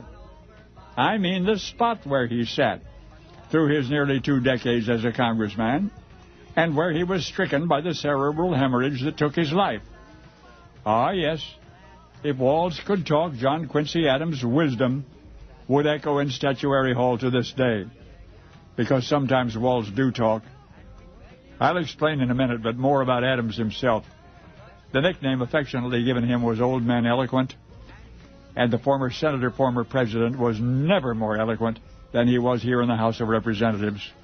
Although he never outright called himself an abolitionist, Congressman Adams proposed that every child, white or black, born in the United States should be born free, that no state newly admitted to the Union should be permitted slavery, and that slavery should be banned in the nation's capital.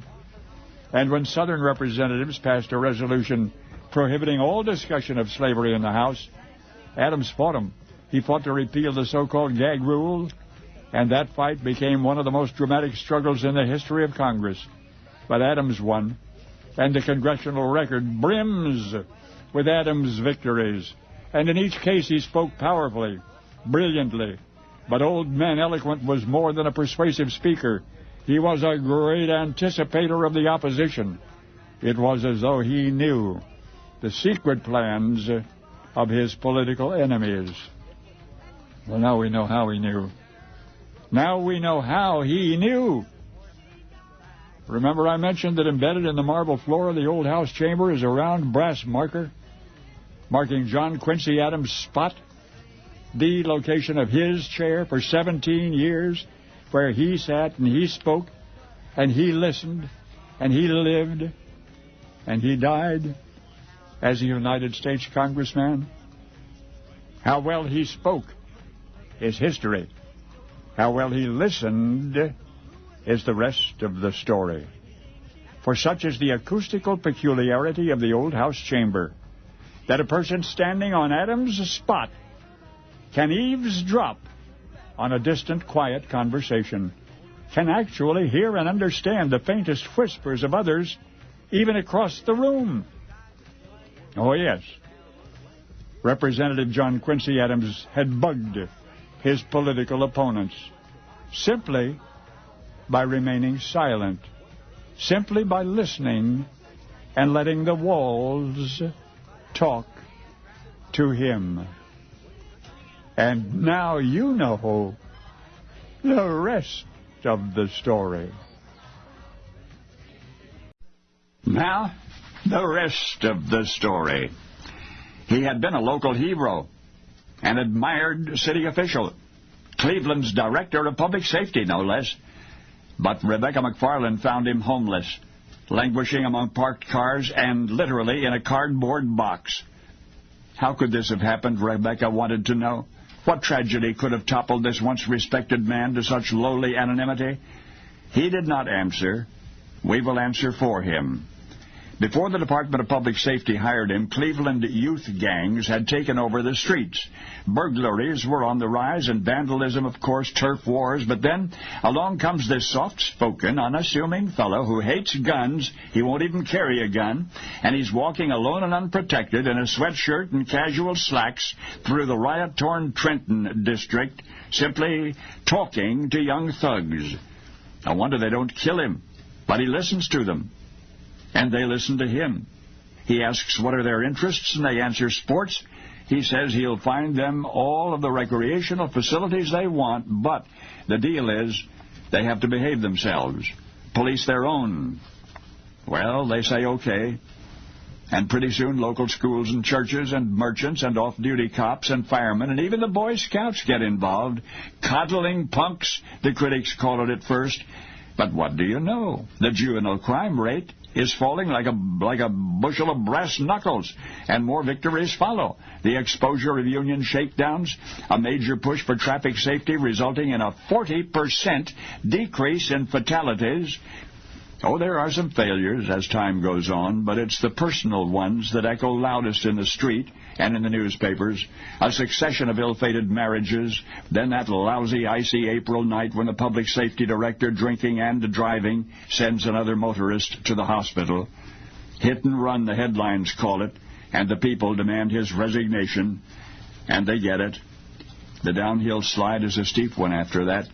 Bungled business deals and bankruptcy, and before his eyes, his life has dissolved into an oblivion of alcoholism, destitution, illness, and shame. And who arrives on the scene? But a 44-year-old Cleveland librarian named Rebecca McFarland, and she is the one who finds him literally in a cardboard box, and she takes pity and takes it upon herself to restore some measure of his dignity by arranging a proper burial. You see, the city's once celebrated director of public safety had died drunk and in debt and forgotten. 40 years previous, age 54, even his ashes were neglected, casually stashed in a box in his daughter-in-law's garage. But now there's a handsome monument in Cleveland's Lakeview Cemetery, thanks to Rebecca.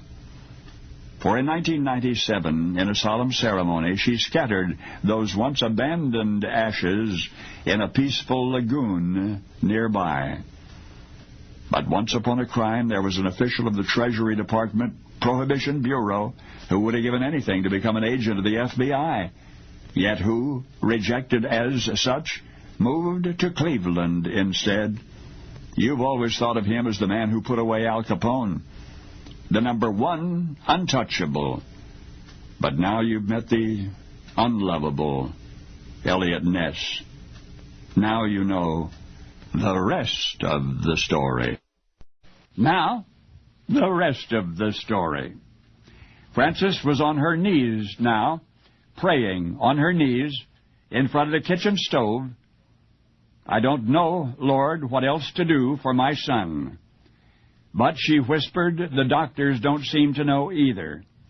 It is a miracle he needs, Frances beseeched, so I am asking you, sir, make one for him. Well, the son in need of a miracle was Walter, age 15, hard-working dishwasher, sometimes busboy at a local restaurant. His problem had started insidiously enough as an infected hangnail. But the infection had spread, and pretty soon Walter was asking, Ma, you think I have to see the doctor? And Frances took a look at the red, swollen finger and promptly declared that indeed he did. By the time Walter could get an appointment, however, the infection had spread even further. The family practitioner, obviously concerned, consulted a colleague, They consulted a surgeon. The finger was gangrenous, all agreed, and so advanced was this condition that the only solution was amputation. Frances was horror-struck. Horror-struck. Surely the doctors had made a mistake, she protested. It was just an infection after all. Didn't they have some medicine to fix it? But the surgeon assured Frances that the gangrene had progressed to such an extent that they'd be lucky to save her son's arm. The sooner the operation was performed, the better. Frances said she understood, and then she thanked the doctors and took Walter home. And later she asked Walter, "Do you trust me?" He said yes. She said, "Do you believe that God can heal you?" Her son said of course he did. So quietly, almost solemnly, Frances put the clothing boiler on the gas range and filled it with fresh water and struck a match to ignite the burner, then sank to her knees right there on the kitchen floor. And you know the prayer she prayed for a miracle for Walter. She had just said amen as the water came to a rolling boil.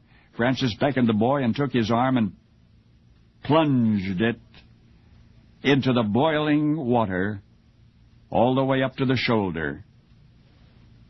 Walter screamed. "It'll be all right," Frances said as calmly as she could. She then withdrew her son's arm from the clothing boiler, applied a poultice of milk and white laundry soap, and wrapped the arm in wax paper. "Your grandmother once told me about this," she said. "It's something they used to do in the old days." Frances reapplied the poultice every half hour for the next 4 days and 4 nights, and on the 5th day, what do you know? Discharge began seeping from Walter's infected hand. Weeks would pass before the teenager could return to his restaurant job, but the infection was gone, and his hand was completely well enough subsequently to win a scholarship to the Wisconsin College of Music. For there had been even more at stake, more incentive than you might have imagined for Walter to keep all of his fingers. But now, whenever you remember the delight he brought to millions, you will recall also a mother kneeling before the blue flame of a gas range, praying that her son might go on to fulfill his destiny. Of course you know Walter. You know him by his last name alone, Liberace. Only now you know the rest of the story. Now, the rest of the story. One bright September afternoon, 16-year young Eliza McArdle looked up the hillside path leading into town and beheld a young man. He was shabbily dressed, travel-worn, but something about him intrigued the girl. He stopped to introduce himself. His name was Andy. He was an itinerant tailor, 17 years old. He needed a place to stay. Eliza led him down the road, pointed to a store. The storekeeper, Mr. Armitage, had an empty cabin. Perhaps that would do. "Oh, that would be fine," Andy said, and the two parted. By the time she returned home, Eliza's friends had gathered to tease her. "What a disreputable-looking young fellow," remarked one. But Eliza chided them. After all, she said, they were making fun of the man whom she would marry one day. Uh-oh. She did. In fact, she did. That's the rest of the story. Life in the picturesque little town of Greenville, Tennessee, was everything Andy had hoped for. He started out making clothing for Mr. Armitage, the storekeeper. When the local tailor retired, Andy took over his business. But the best thing about Greenville for Andy was pretty Eliza McArdle, whom he married the following spring, and who married him despite the flaw of which he was most ashamed. No, not the grinding poverty into which he'd been born, not his lack of education in general, but rather the fact that although he could just barely read, he could not write at all, not even his own name. Now it's 2 years later, and business is thriving. With the arrival of a son and daughter, the two have become 4.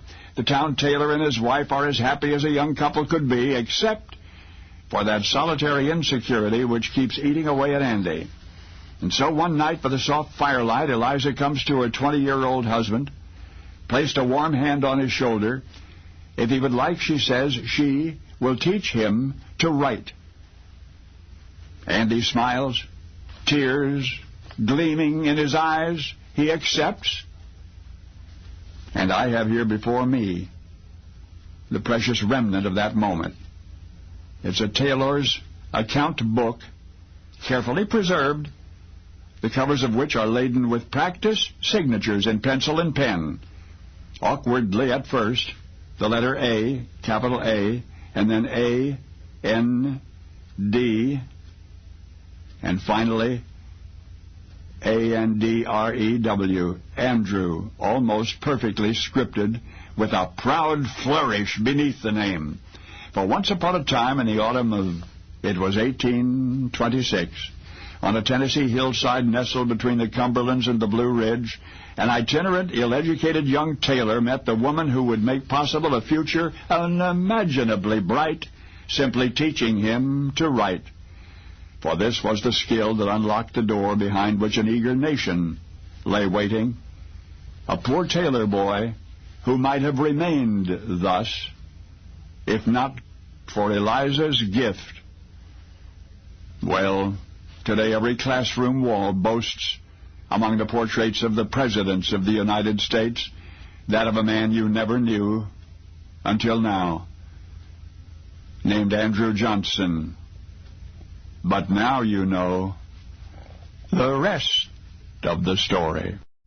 Now, the rest of the story.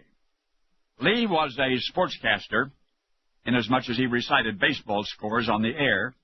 No real reporting, but anyway, when the baseball season was over, Lee was out of a job, so he went to Harfield Whedon, the program manager, and asked if he could join the regular staff of announcers at KNOW.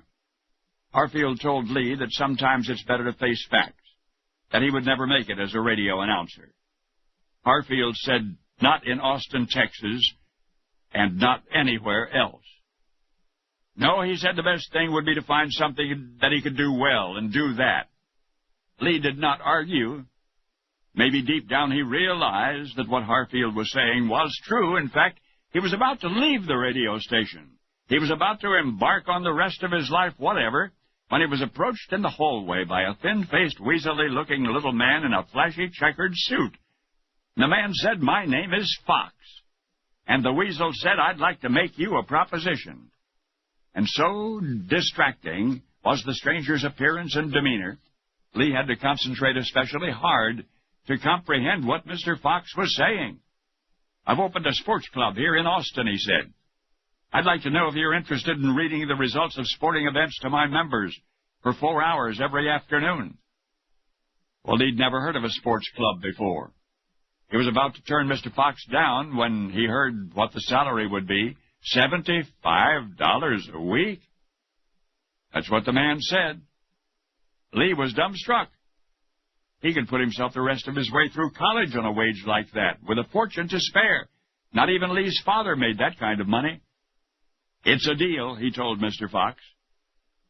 And the following Monday he showed up for work at the address that he'd been given. It was a run-down office building to begin with. The sports club, so to speak, was on the second floor. Lee was admitted only after being identified through a sliding panel in the front door. He was ushered into a small windowless room in which there was only a teletype and a wooden chair and a microphone. Lee was then instructed to read into the microphone all of the information the teletype printed. "Where's my voice going?" Lee asked. "The next room," Mr. Fox answered. And the young man was allowed to peek into the adjacent smoke-filled hall, which was wired with a public address system. The room was crowded with rough-looking club members, all of them staring intently at a scribble on the blackboard. Lee would not have to ask what was going on anymore. He knew now. He had just signed on as an official racetrack announcer for the best little bookie joint in Austin. Well, as it turned out, crime paid well, but not well enough. After 2 weeks of dodging shadows and sleepless nights, Lee simply didn't show up for work and resolved never to go back. Of course, now he was more scared than ever, specifically that Mr. Fox and his out-of-town goons might hunt him down and kill him to keep him from squealing, and then he would never have a chance to spend his ill-gotten $150, nor to become the broadcasting legend whom you know. whose most notable early broadcast reached only into the next room, for Lee was Walter Leland Cronkite. And now you know the rest of the story. Now, the rest of the story. February 13, 1913 was Tom's unlucky day. Will the defendants please rise? Tom and the others rose. The foreman read the verdict. We, the jury, herein do find the defendants guilty in manner and form as charged in each of the 3 counts. The 3 counts: criminal conspiracy, restraint of trade, maintaining a monopoly. Tom and the men who'd been his co-workers regarded one another in stunned silence. And then the sentencing. Tom got the maximum, 1 year in the Miami County Jail, a fine of $5,000. At 38 years of age, his reputation was ruined, his future was dead. And as the convicted co-conspirators trudged into custody, Tom reflected on the failures of which his life had been comprised. His childhood in upstate New York was distinguished only by his incessant scrawling of graffiti. Obsessed with making his presence known, he wrote his name on everything in town. But it is far easier to announce one's self than to establish one's self, as Tom was to learn the hard way. He grew up, tried teaching, failed. Tried bookkeeping, failed. Next he sold pianos. Then he sold sewing machines off the back of a horse-drawn cart, but not many of them. So he sold securities to the hayseeds who wandered into town, but when the flashy salesman for whom Tom worked ran off with all of the money they'd collected, the eager young man was right back where he'd started. So he got a job at the National Cash Register Company.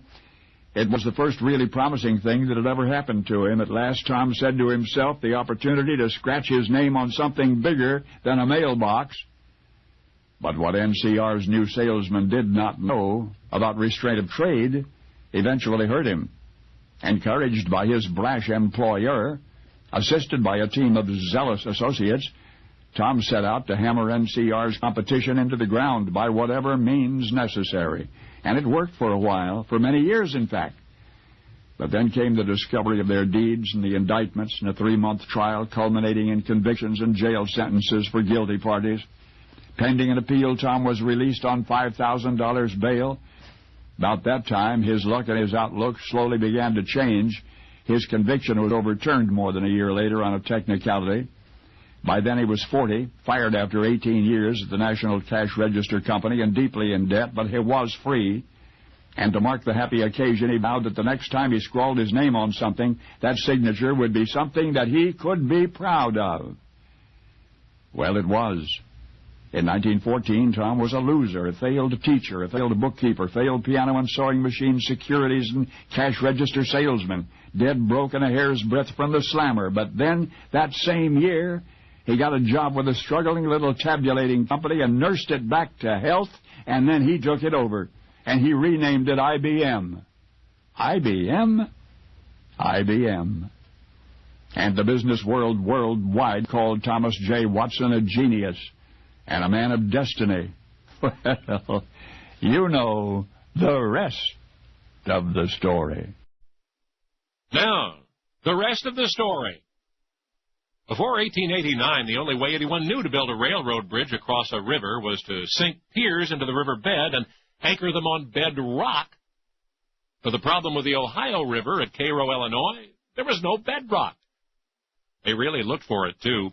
86 feet of excavation on the Illinois side of the river, 163 feet on the Kentucky side. Now, there was an untried technique, an engineering theory that you could sink caissons about 75 feet down into the muck and silt and build a sturdy bridge on those. Modern engineers know it as pile driving, but I repeat, prior to 1889, it was strictly a theory which no one had ever put to practical use. Well, the executives of the Illinois Central Railroad were aware of the risk, but they decided to bet on that theory and gave the go-ahead. and at the then astounding cost of $3 million, the bridge was constructed, a bridge most folks were sure could bear no weight. Now think about this for a second. A bridge curving in a gigantic letter S, nearly 4 miles long, counting its approaches, and rising 100 feet above the river, supported by nothing but mud. It's the end of October. The public is certain the bridge is unsafe, and as yet no train has crossed it. It would take a demonstration to gain everyone's confidence, and the railroad company planned one. On the 29th at 9 a.m., they would send 9 of their largest, heaviest, most powerful, most expensive locomotives across the Cairo Bridge. Throughout the night and the hours of early morning, visitors arrived in Cairo to witness the big gamble. They were railroad men mostly, officers, engineers, station workers, trainmen, yardmen. Then there were the rivermen, and, of course, the newspaper men, in addition to the countless curious who had come simply to see it done. At 9 o'clock, all were gathered on the riverbank and on the levee and on river boats in the middle of the Ohio.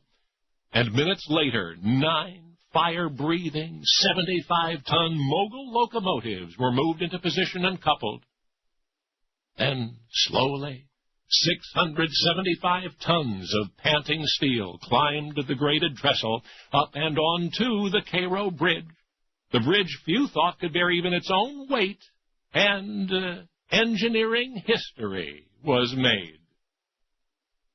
So, the world's first railroad bridge built on mud, the structure few believed would stand in October 1889, is standing today. It's a railroad bridge today. But the railroad company's gamble, oh, it was much more than mere money. You see, when those 9 75-ton locomotives reached the other side of the Ohio River, the passengers emerged from the locomotive cabs, 18 top executives of the Illinois Central Line, including General Superintendent Sullivan and General Manager Beck and Vice President Harriman and President Fish. So the 18 men who comprised Illinois Central Railroad gambled more than $3 million on their dream. They bet their lives. Only now you know the rest of the story. Now, the rest of the story. It's Wednesday evening, December 20, 1978. You're standing in the street outside Methodist Hospital in Houston, Texas, when you see 2 solidly built men walking toward the hospital's entrance. Both are dressed casually, unobtrusively, and one of them is carrying a baseball bat. The men are paying an unannounced visit to a patient in the hospital, a man they've never met and who's never met them, and the patient's name is Dan Pastorini. Yes, you know that name. Dan was quarterback for the Houston Oilers back then. And he was in the hospital recovering from the beating the Pittsburgh Steelers had just given him. Cracked ribs mainly, but a lot of punishment. And now here come 2 burly strangers with a baseball bat. How have they found him? How indeed, the team is usually quiet about such matters, and hospitals oblige. Sometimes not even the sports desk at the Houston Chronicle knows where an injured athlete is being treated. Anyway, those 2 fellows know Dan's there. They even know the floor and the room number. And now they're in the elevator riding up to the 5th floor. And now they're walking down the corridor and into Dan's room, and Dan turns his head and he sees them, but before he can speak, one of the men does. "My name is Byron," he says. It's his companion with the baseball bat. Then Byron, whoever he is, tells the bedridden quarterback, "Watch this." Well, you know what? This Byron raises his arms in the air, and the man with the bat swings, sends it crashing into Byron's rib cage, but the bat bounces off. Byron has not even flinched. So Dan Pastorini, apparently astounded and feeling the ache in his own mending ribs, asks how come, and Byron answers that he is wearing a military flak jacket. Weighs only 7 ounces, he says. To which Dan says, "I want one of those." And Byron removes his, and he says, "It's yours." Well, 4 days later, Christmas Eve, the Oilers tangled with the Miami Dolphins. Both quarterbacks were playing with cracked ribs. Bob Greasy could not connect with his passes, but Houston quarterback Dan Pastorini could and did. 20 of 29 for 306 yards. The Oilers won, of course, 17-9. And again on New Year's Eve, Dan Field marshaled his Houston team to victory, 31-14 over New England's Patriots. And yes, he led the Oilers straight into the playoffs that season. That flak jacket put 5 more seasons on Dan Pastorini's NFL career. At least that's what they say. Because that December night in Houston's Methodist Hospital, he vowed never again to play without that miraculous lightweight body armor. You know, I'm told the NFL has no regulations about flak jackets or the like, and knowing what we know, it's hard to imagine why. But I'll tell you this much more. Dan Pastorini was sidelined in 1980. Sidelined with an injury only 5 games into the season, and he was wearing that trusted memento of the night 2 strangers came to call. He was wearing his flak jacket, but his season was still over. Broken leg? Only now you know the rest of the story. Now, the rest of the story. I'd like you to meet somebody. I promise he's an interesting fellow. Self-educated and self-made man, a wealthy industrialist. He'd come up the hard way. It's just that had he had 3 months of school behind him, or if he'd been a certified scientist, maybe then he would have recognized the value of his discovery. What discovery, you ask? All right. One day, this tycoon tinkerer was toying with an ordinary household light bulb. Now, you don't need to remember this, but what he did was insert a vertical wire between the legs of the horseshoe-shaped filament, and he connected the wire to the negative side of the circuit first. Nothing. Then he connected the wire to the positive side, and what happened, he could barely believe. Electrical current actually flowed between the wire and the filament, through the nothingness separating them. And a science was born. The field of electronics was born. This businessman, handyman, had observed something he'd thought was impossible.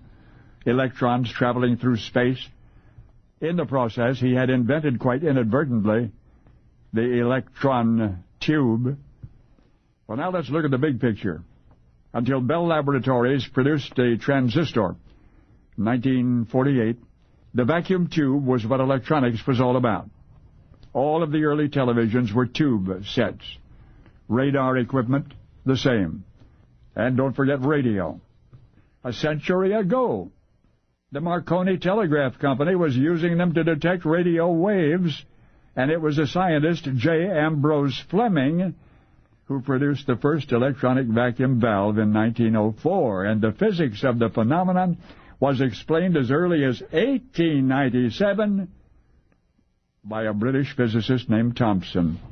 But the invention of the vacuum tube, the birth of that wondrous little device which was to fill the air with sound, eventually with pictures, that occurred 14 years earlier in March of 1883.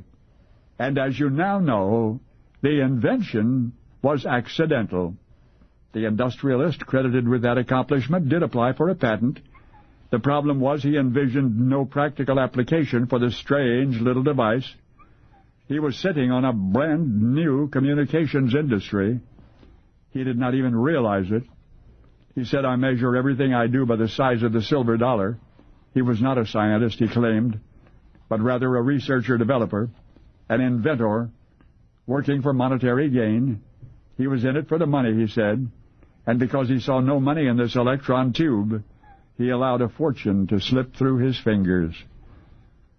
Turned his attention instead to a new method of iron ore extraction, research which cost him millions and ultimately faded. He called the vacuum tube a purely scientific discovery, an intriguing invention, although of little promise. Those are his words. So the man we must now recognize as the father of electronics lost all interest, left his discovery for others to exploit, and you thought all he ever did was turn off the dark. That's right, we're talking about Thomas Edison. Only now you know the rest of the story. Well, Americans, since yesterday, nothing has changed, and everything has changed. The rules of war have been changed. Traditionally, civilian populations have been spared. There are no civilians anymore. We are all in the front lines now. President Jonathan Fenton of the MacArthur Foundation eyewitnessed yesterday's suicide attack close up and personal from the 34th floor of the Empire State Building. He says our government must now adapt to a new kind of war, that expensive space weapons are suddenly less important than they were. As skyjackers took over those 4 airliners yesterday, the one in Pennsylvania, 3 passengers aboard used their cell phones in a desperate plea for help. They used their cell phones. We're being hijacked, one of them repeated over and over. 3 men, they have knives. They say they have a bomb. From one source, an American Airlines employee, I hear that the terrorists who boarded American Airlines Flight 11 in Boston yesterday did carry knives and box cutters, and when 2 female employees tried to bar them from entering the cockpit, they slit the throats of the flight attendants. A 3rd stewardess used her cell phone to notify a friend at Logan Airport what had happened. Most airline passengers don't realize how easy it's been to carry knives aboard airliners. Or has been, not anymore. There is some FBI focus on Florida today, searching for bin Laden supporters in Broward County and Daytona. Osama bin Laden, who moves 3 times a week to elude capture, spoke this morning through a Palestinian journalist, and he, Osama bin Laden, congratulated the killers. He praised the people who carried out the attacks. As always, he disavowed any complicity. He is also a liar. J. Edgar Hoover tried to warn us, quote, in our much vaunted tolerance for all people, our enemies have found our Achilles heel. Many Muslims in the United States are condemning yesterday's attacks and pleading with the American public not to blame them. There are between 6 and 7 million Muslims in the United States, but anti-Arab and anti-Muslim messages are spreading on the Internet, some of them vitriolic, some of them threatening. Just 3 weeks ago, Osama bin Laden threatened to punish the United States for its support of Israel, so the focus is on him and his followers, obsessively anti-American. He got his big dreams of dominating us when he saw Iran be overthrown by an Islamic revolution in 1979. I want you to think on something. How many other planes? We don't know this, but how many other planes were being boarded by armed terrorists yesterday? There's no way to know. When our FAA grounded all of the planes, those fellows would have fled. But how many others might have been sacrificed? We'll just never know. Some airports, by the way, will begin reopening this afternoon. Now, page 2. Now, the rest of the story. Desbois, they called him. Desbois the demon of Chamonix. For many years he had tormented the people of the region, had tested their faith, had plunged them into despair. Rumors rumbled through the countryside like thunder that Desbois had crushed the barn of a neighboring farmer as though it were a toy, that he had destroyed the crops of another farmer, and had even annihilated an entire village somewhere nearby. And sadly, incredibly, the rumors were true. Now, in the spring of 1644, Desbois was said to have threatened the town of Chamonix with destruction. He would block the river valley, it was said, would turn the river back on itself, and beneath the wide, deep lake that was left would be Chamonix. So it was that the town fathers met to discuss their options. Pray? For years they had prayed to be spared the wrath of Desbois, only to cower as he attacked them once more. Special services in the town church? What cared Desbois for buildings with bells and steeples? He had already laid waste to such. But wait, there was one thing they had not tried, the most obvious thing, an exorcism. They must petition Charles de Sales, the Bishop of Geneva. They must explain their predicament and beseech his intervention. And they did. And guess what?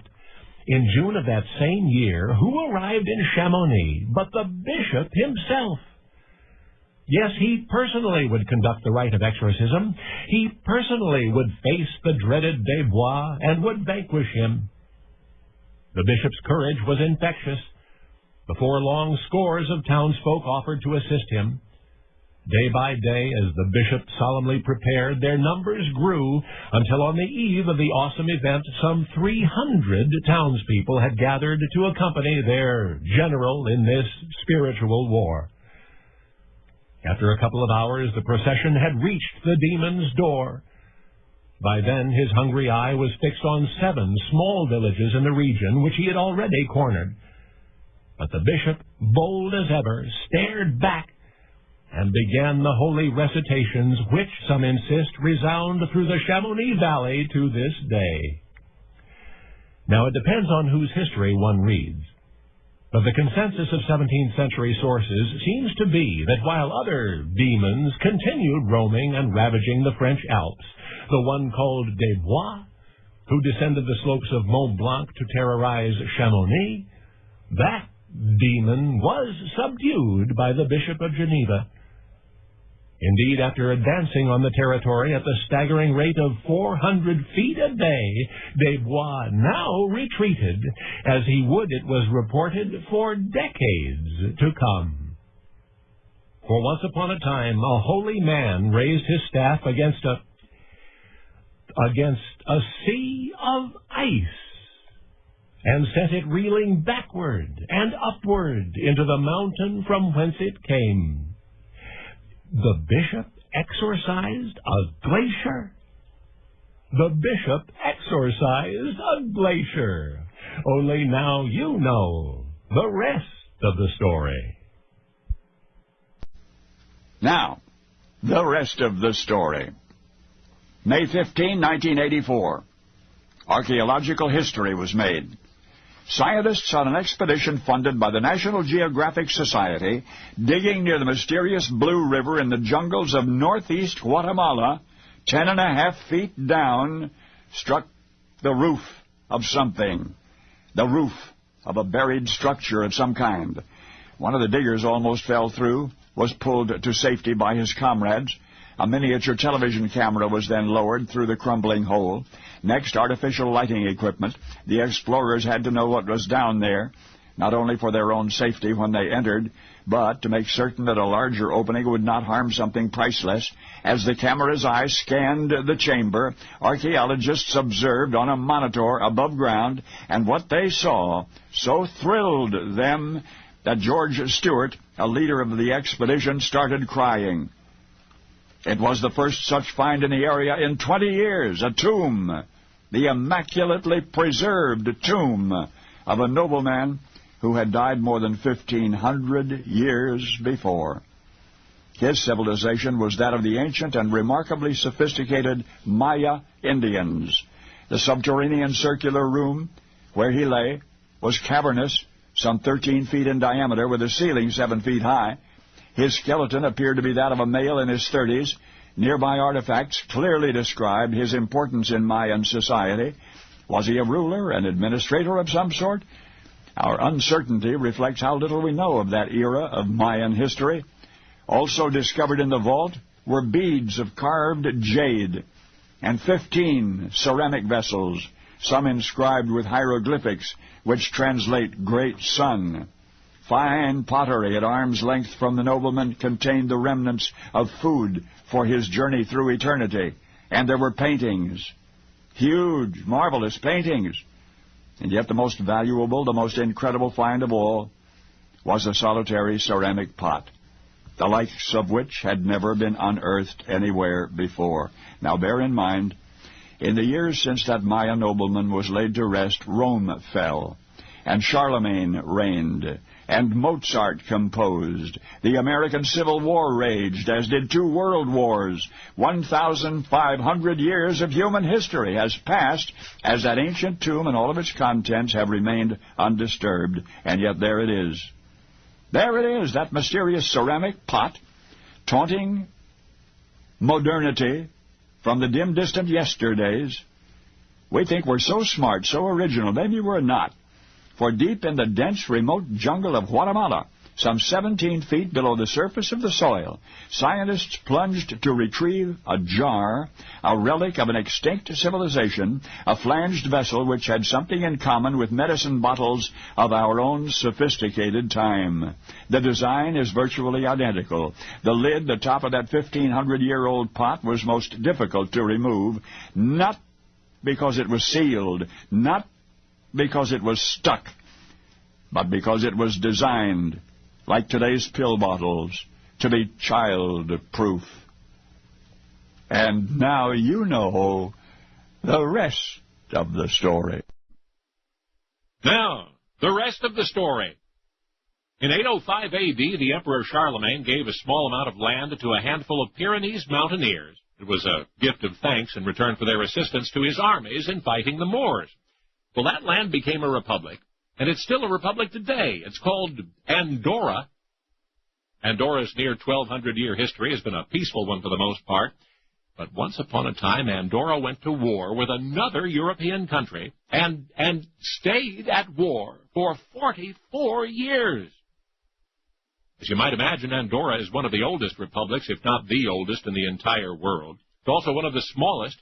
The whole country is about half the size of New York City.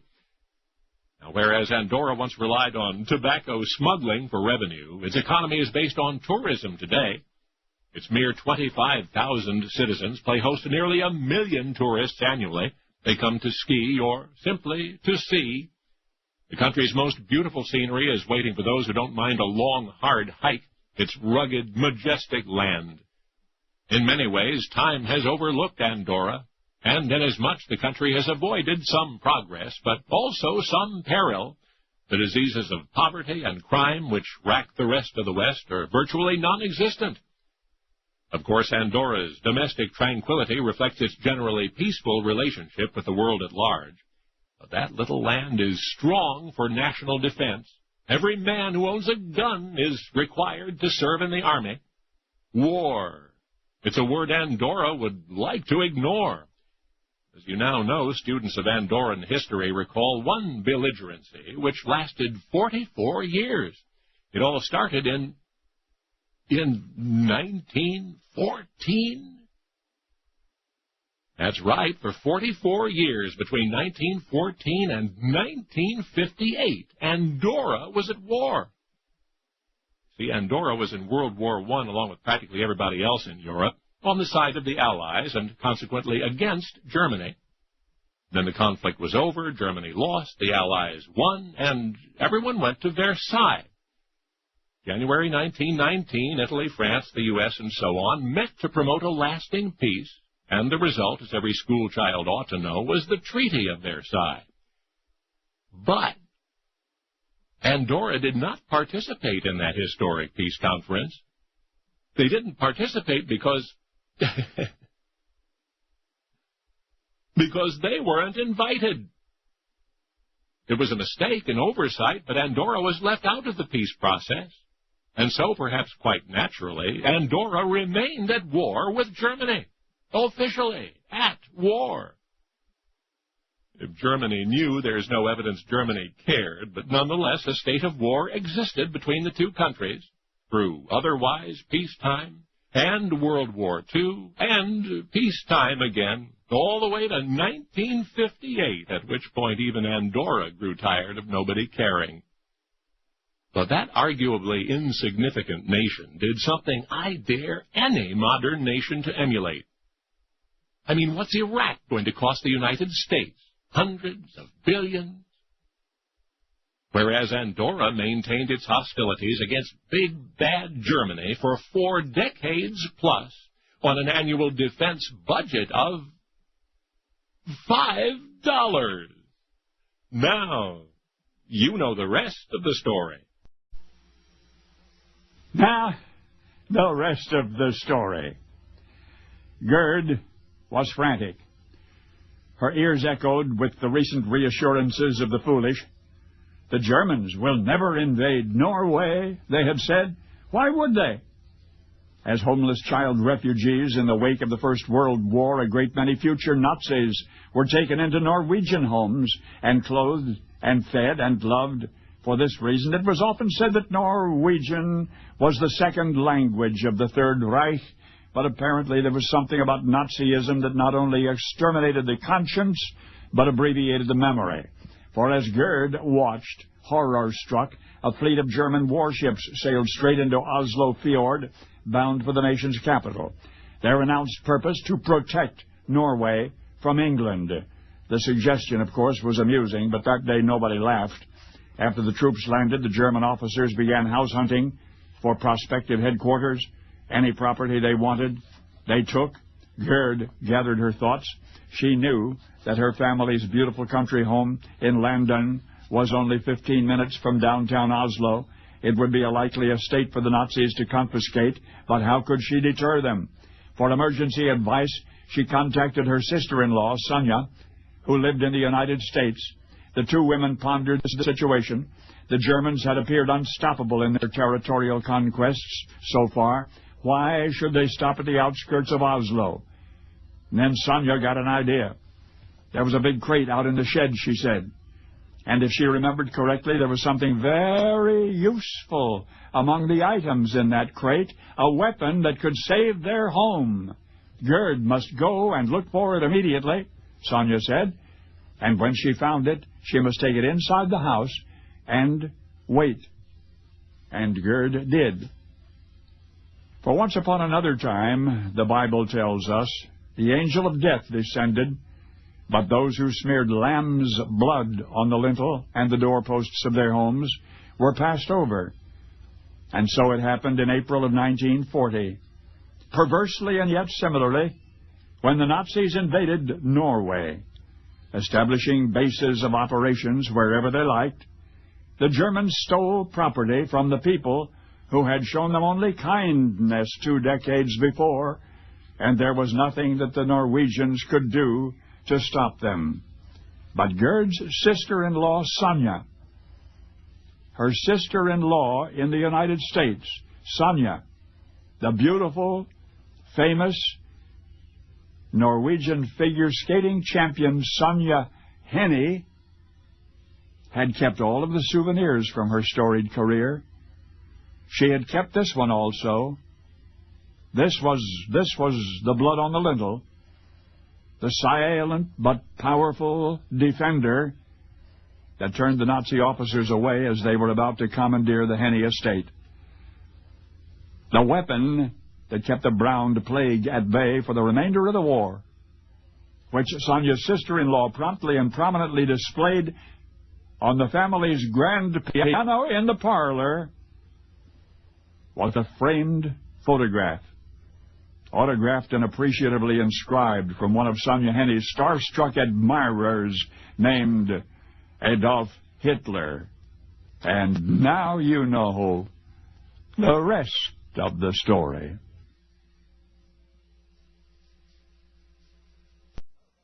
Now, the rest of the story. Almost 2,000 years ago, it was one of the great centers of the Roman Empire. And in the years since, it's been an archaeological Disneyland. Historians originally thought it began as a military base about AD 43, that it evolved into a civilian settlement. They kept finding soldiers' helmets and swords in their scabbards and so on. But the more evidence archaeologists uncovered, the more it seemed to have been planned as a Roman city. Now, there are traces of such planning in the ruins, a logical organization of buildings and streets. No military hardware in the earliest excavation layers. Current scholars also favor the date AD 50 for the town's founding because it appears the founders were Roman merchants in search of a deep-water port, and according to scribes of the era, the city had become a major center of commerce by AD 60. Many wealthy, powerful people of the Mediterranean would call it home.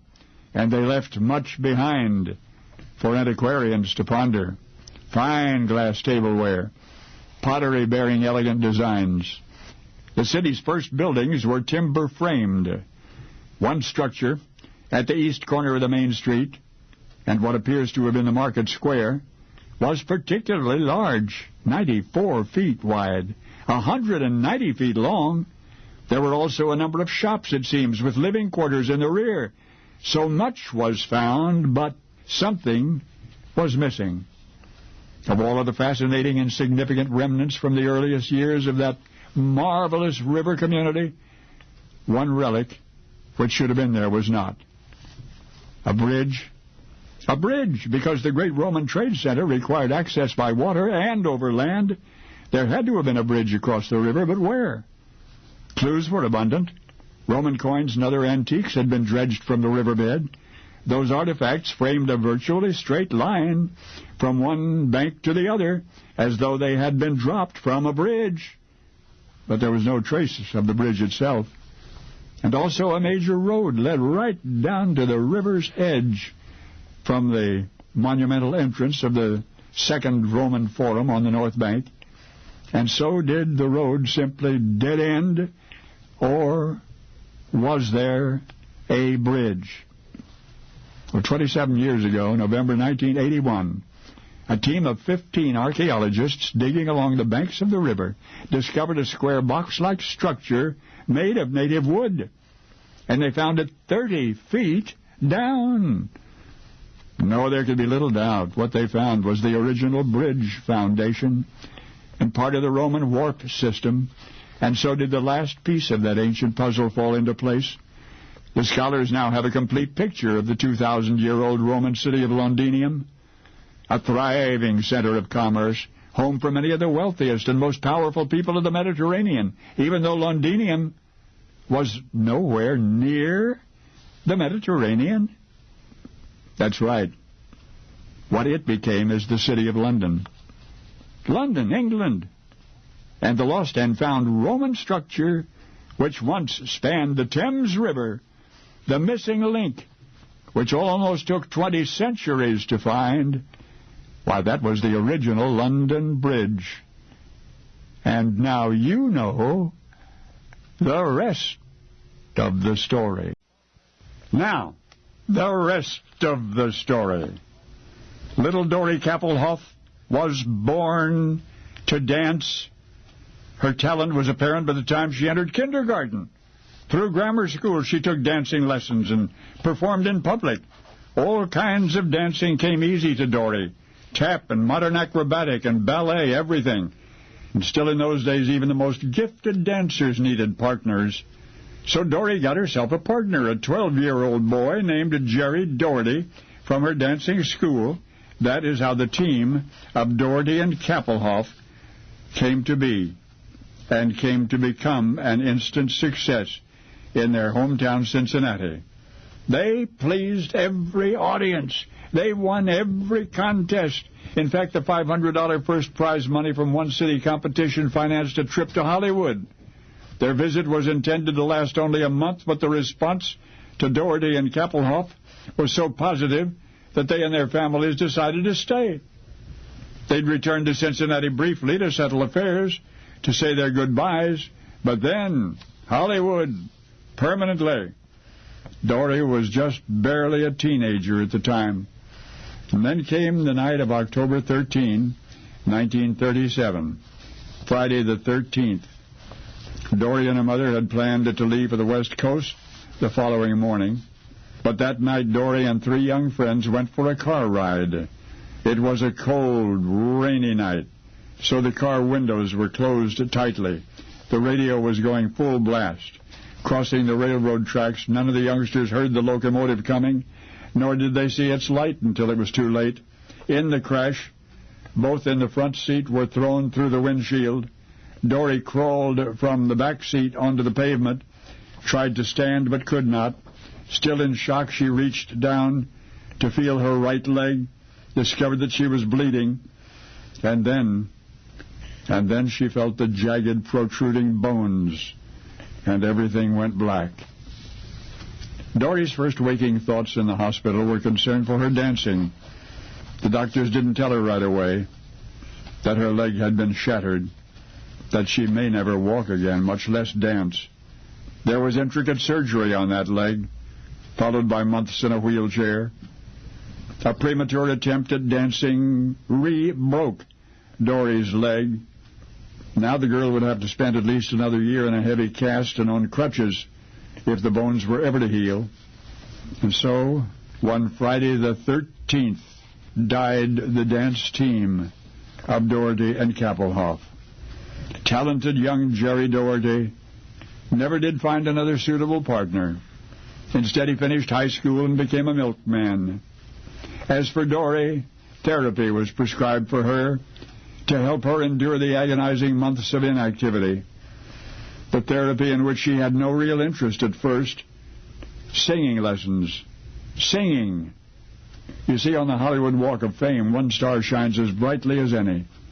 That of a girl named Dory Kappelhoff, whose remarkable singing opened all of the doors. Radio, recordings, movies, television. She became the epitome of American womanhood. Doris Day. That's right, Doris Day. Only now you know the rest of the story. Now, the rest of the story. One afternoon, as Percy Brigham was sitting behind his big desk at the Blanco Bank, there came a soft knocking at his office door. It was his receptionist. There was a young man outside, the woman said, a teenager who wanted to speak with the bank president.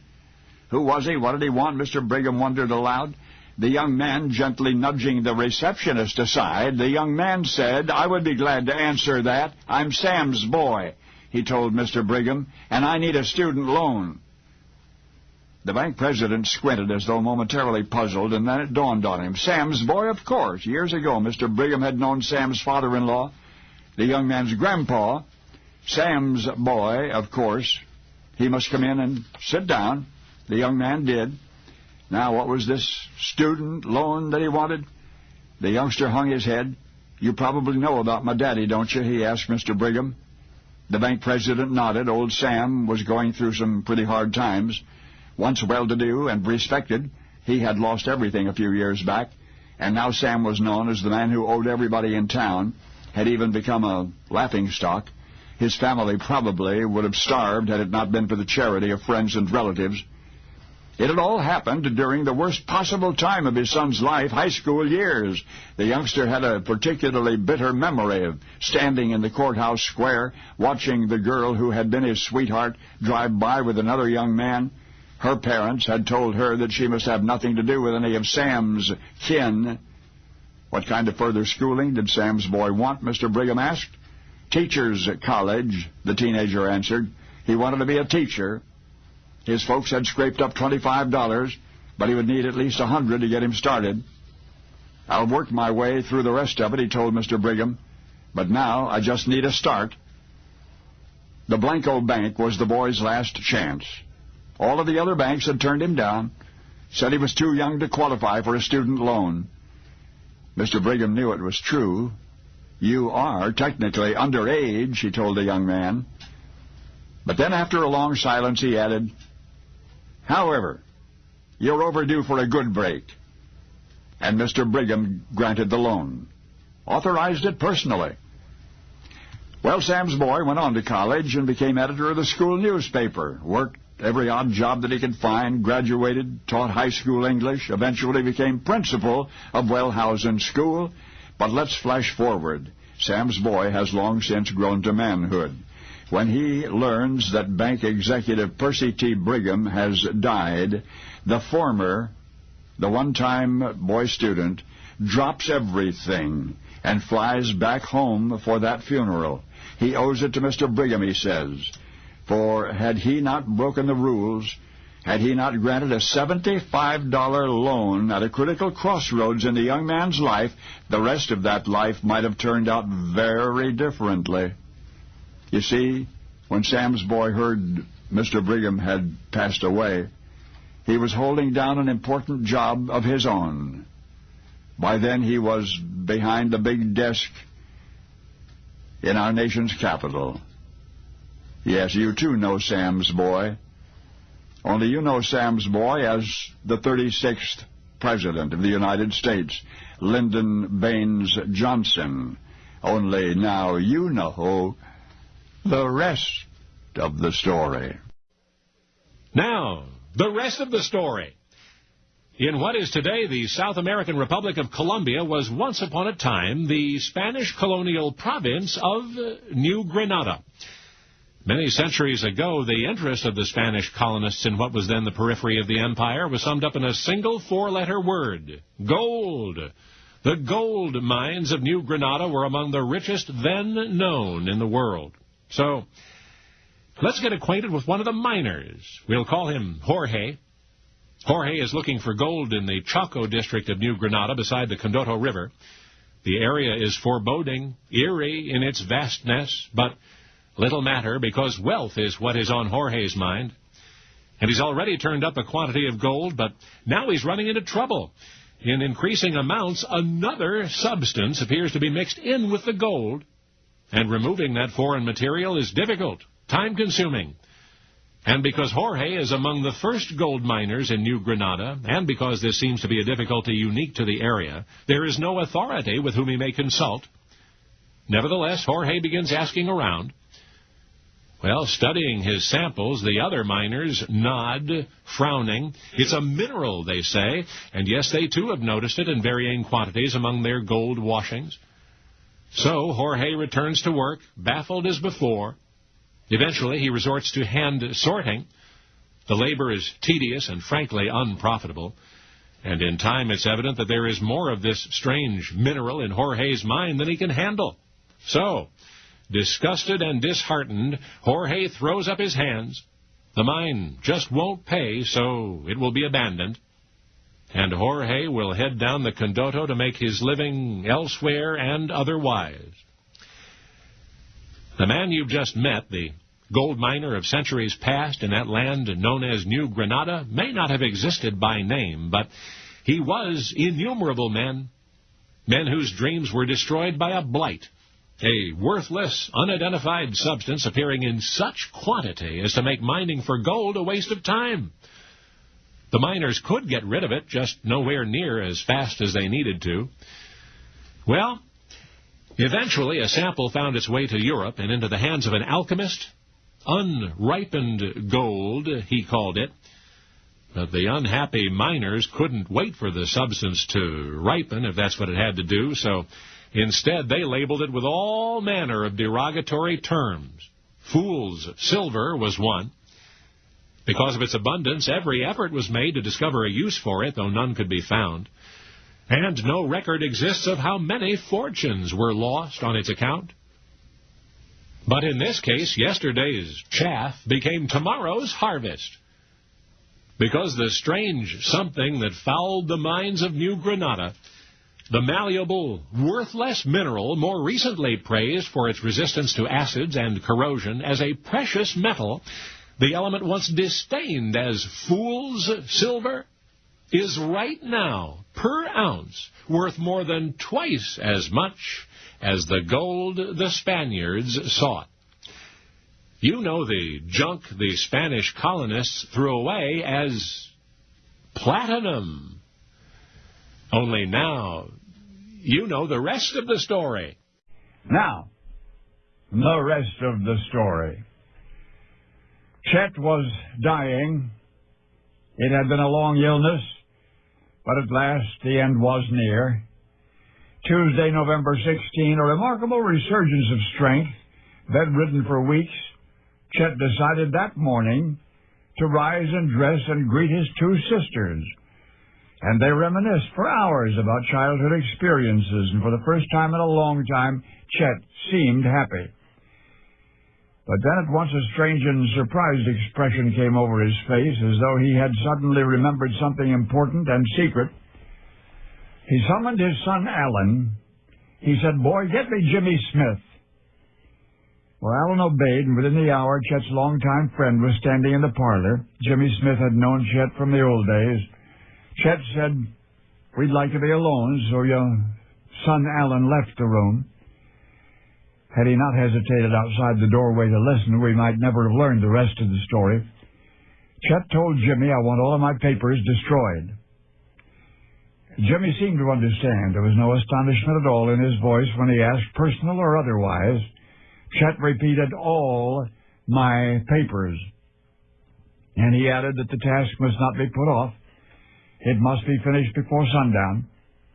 3 large garbage cans were brought into the house. As Chet supervised, Jimmy pulled stacks of documents from shelves and cabinets and file drawers. The papers were then heaped into the garbage cans, taken out of the house and burned. Jimmy never glanced at the doomed documents. He just listened as Chet told him where to find them, tossed them into the cans, and disposed of them. No one remembers how many can loads of papers were destroyed that afternoon, but when the job was done, Chet and Jimmy Smith shook hands, and they parted, and they never saw each other again. Chet's son Alan watched it all, and would always recall that night when Chet went to bed a happy man, and it was while he slept that the stroke struck. The cerebral hemorrhage was so massive that he never regained full consciousness. He lingered a day, breathing his last, as the first gray of light of the following morning crept into the bedroom, and those who were there observed a gentle smile of resignation on Chet's face. Maybe this is why. Biographers ever since have been frustrated by the phenomenal lack of original source material relevant to Chet's life. The burning of his personal and official papers only hours before he died is the reason.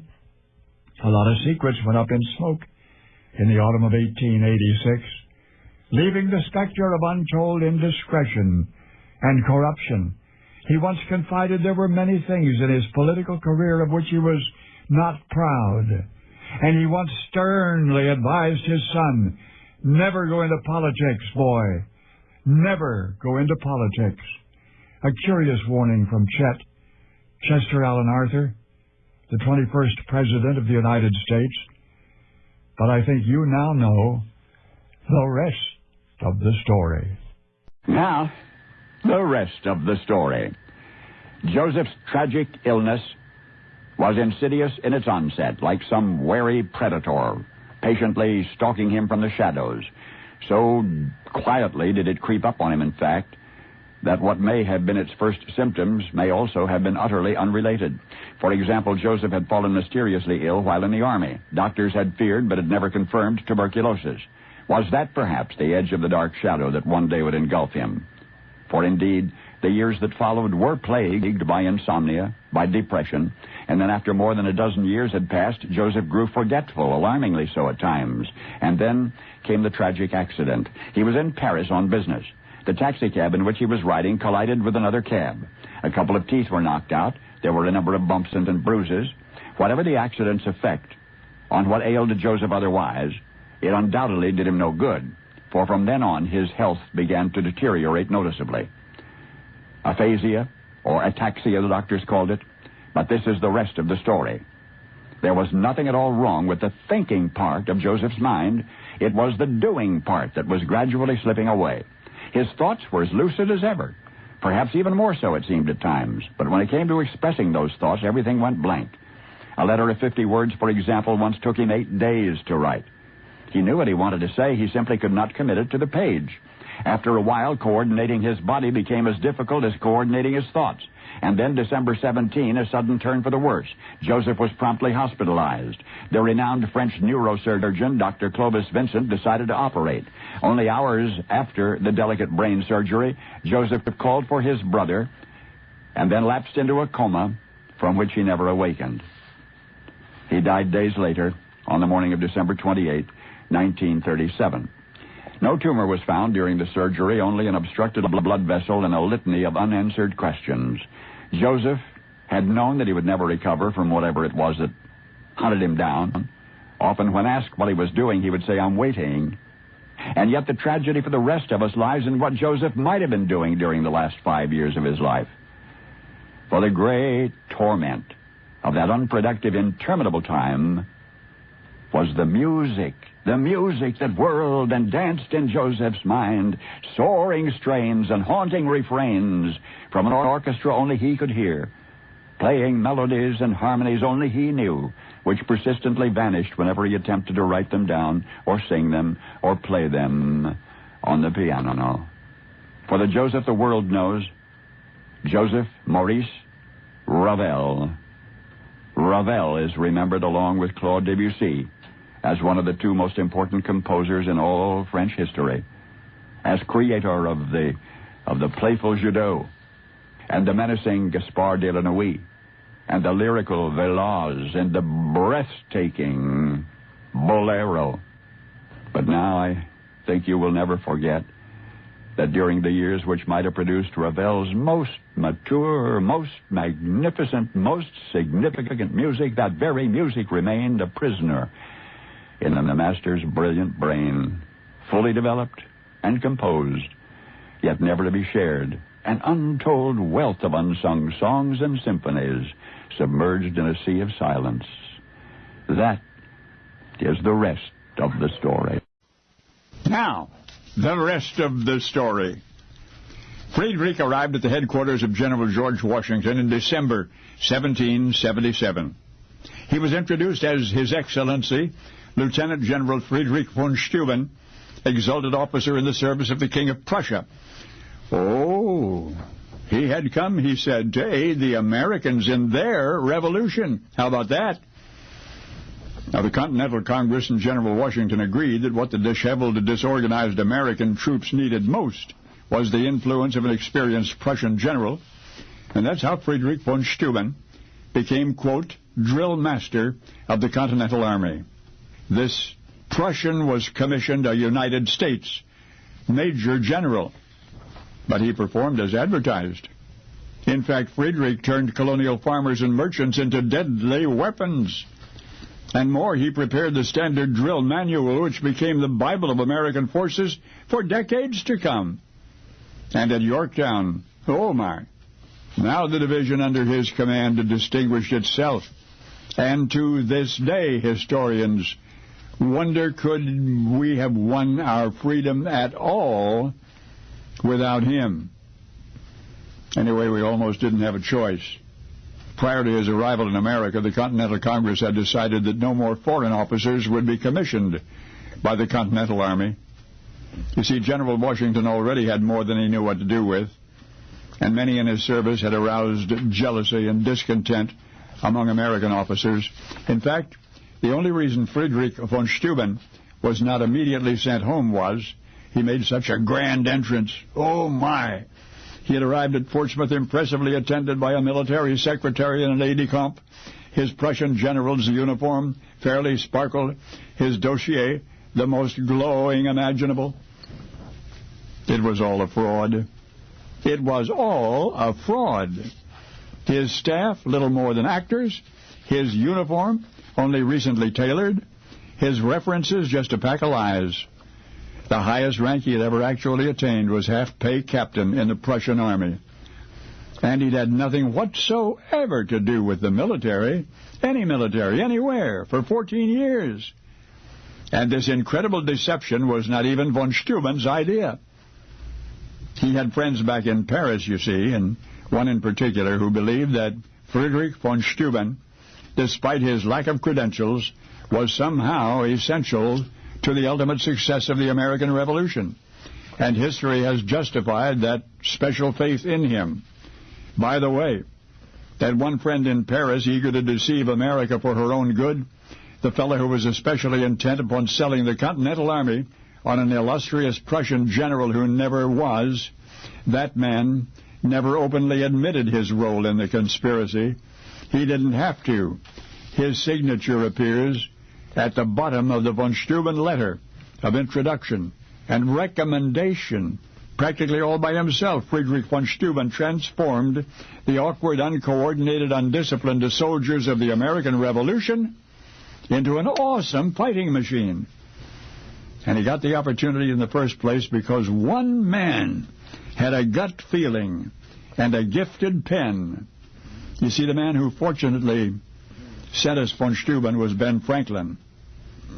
the Benjamin Franklin.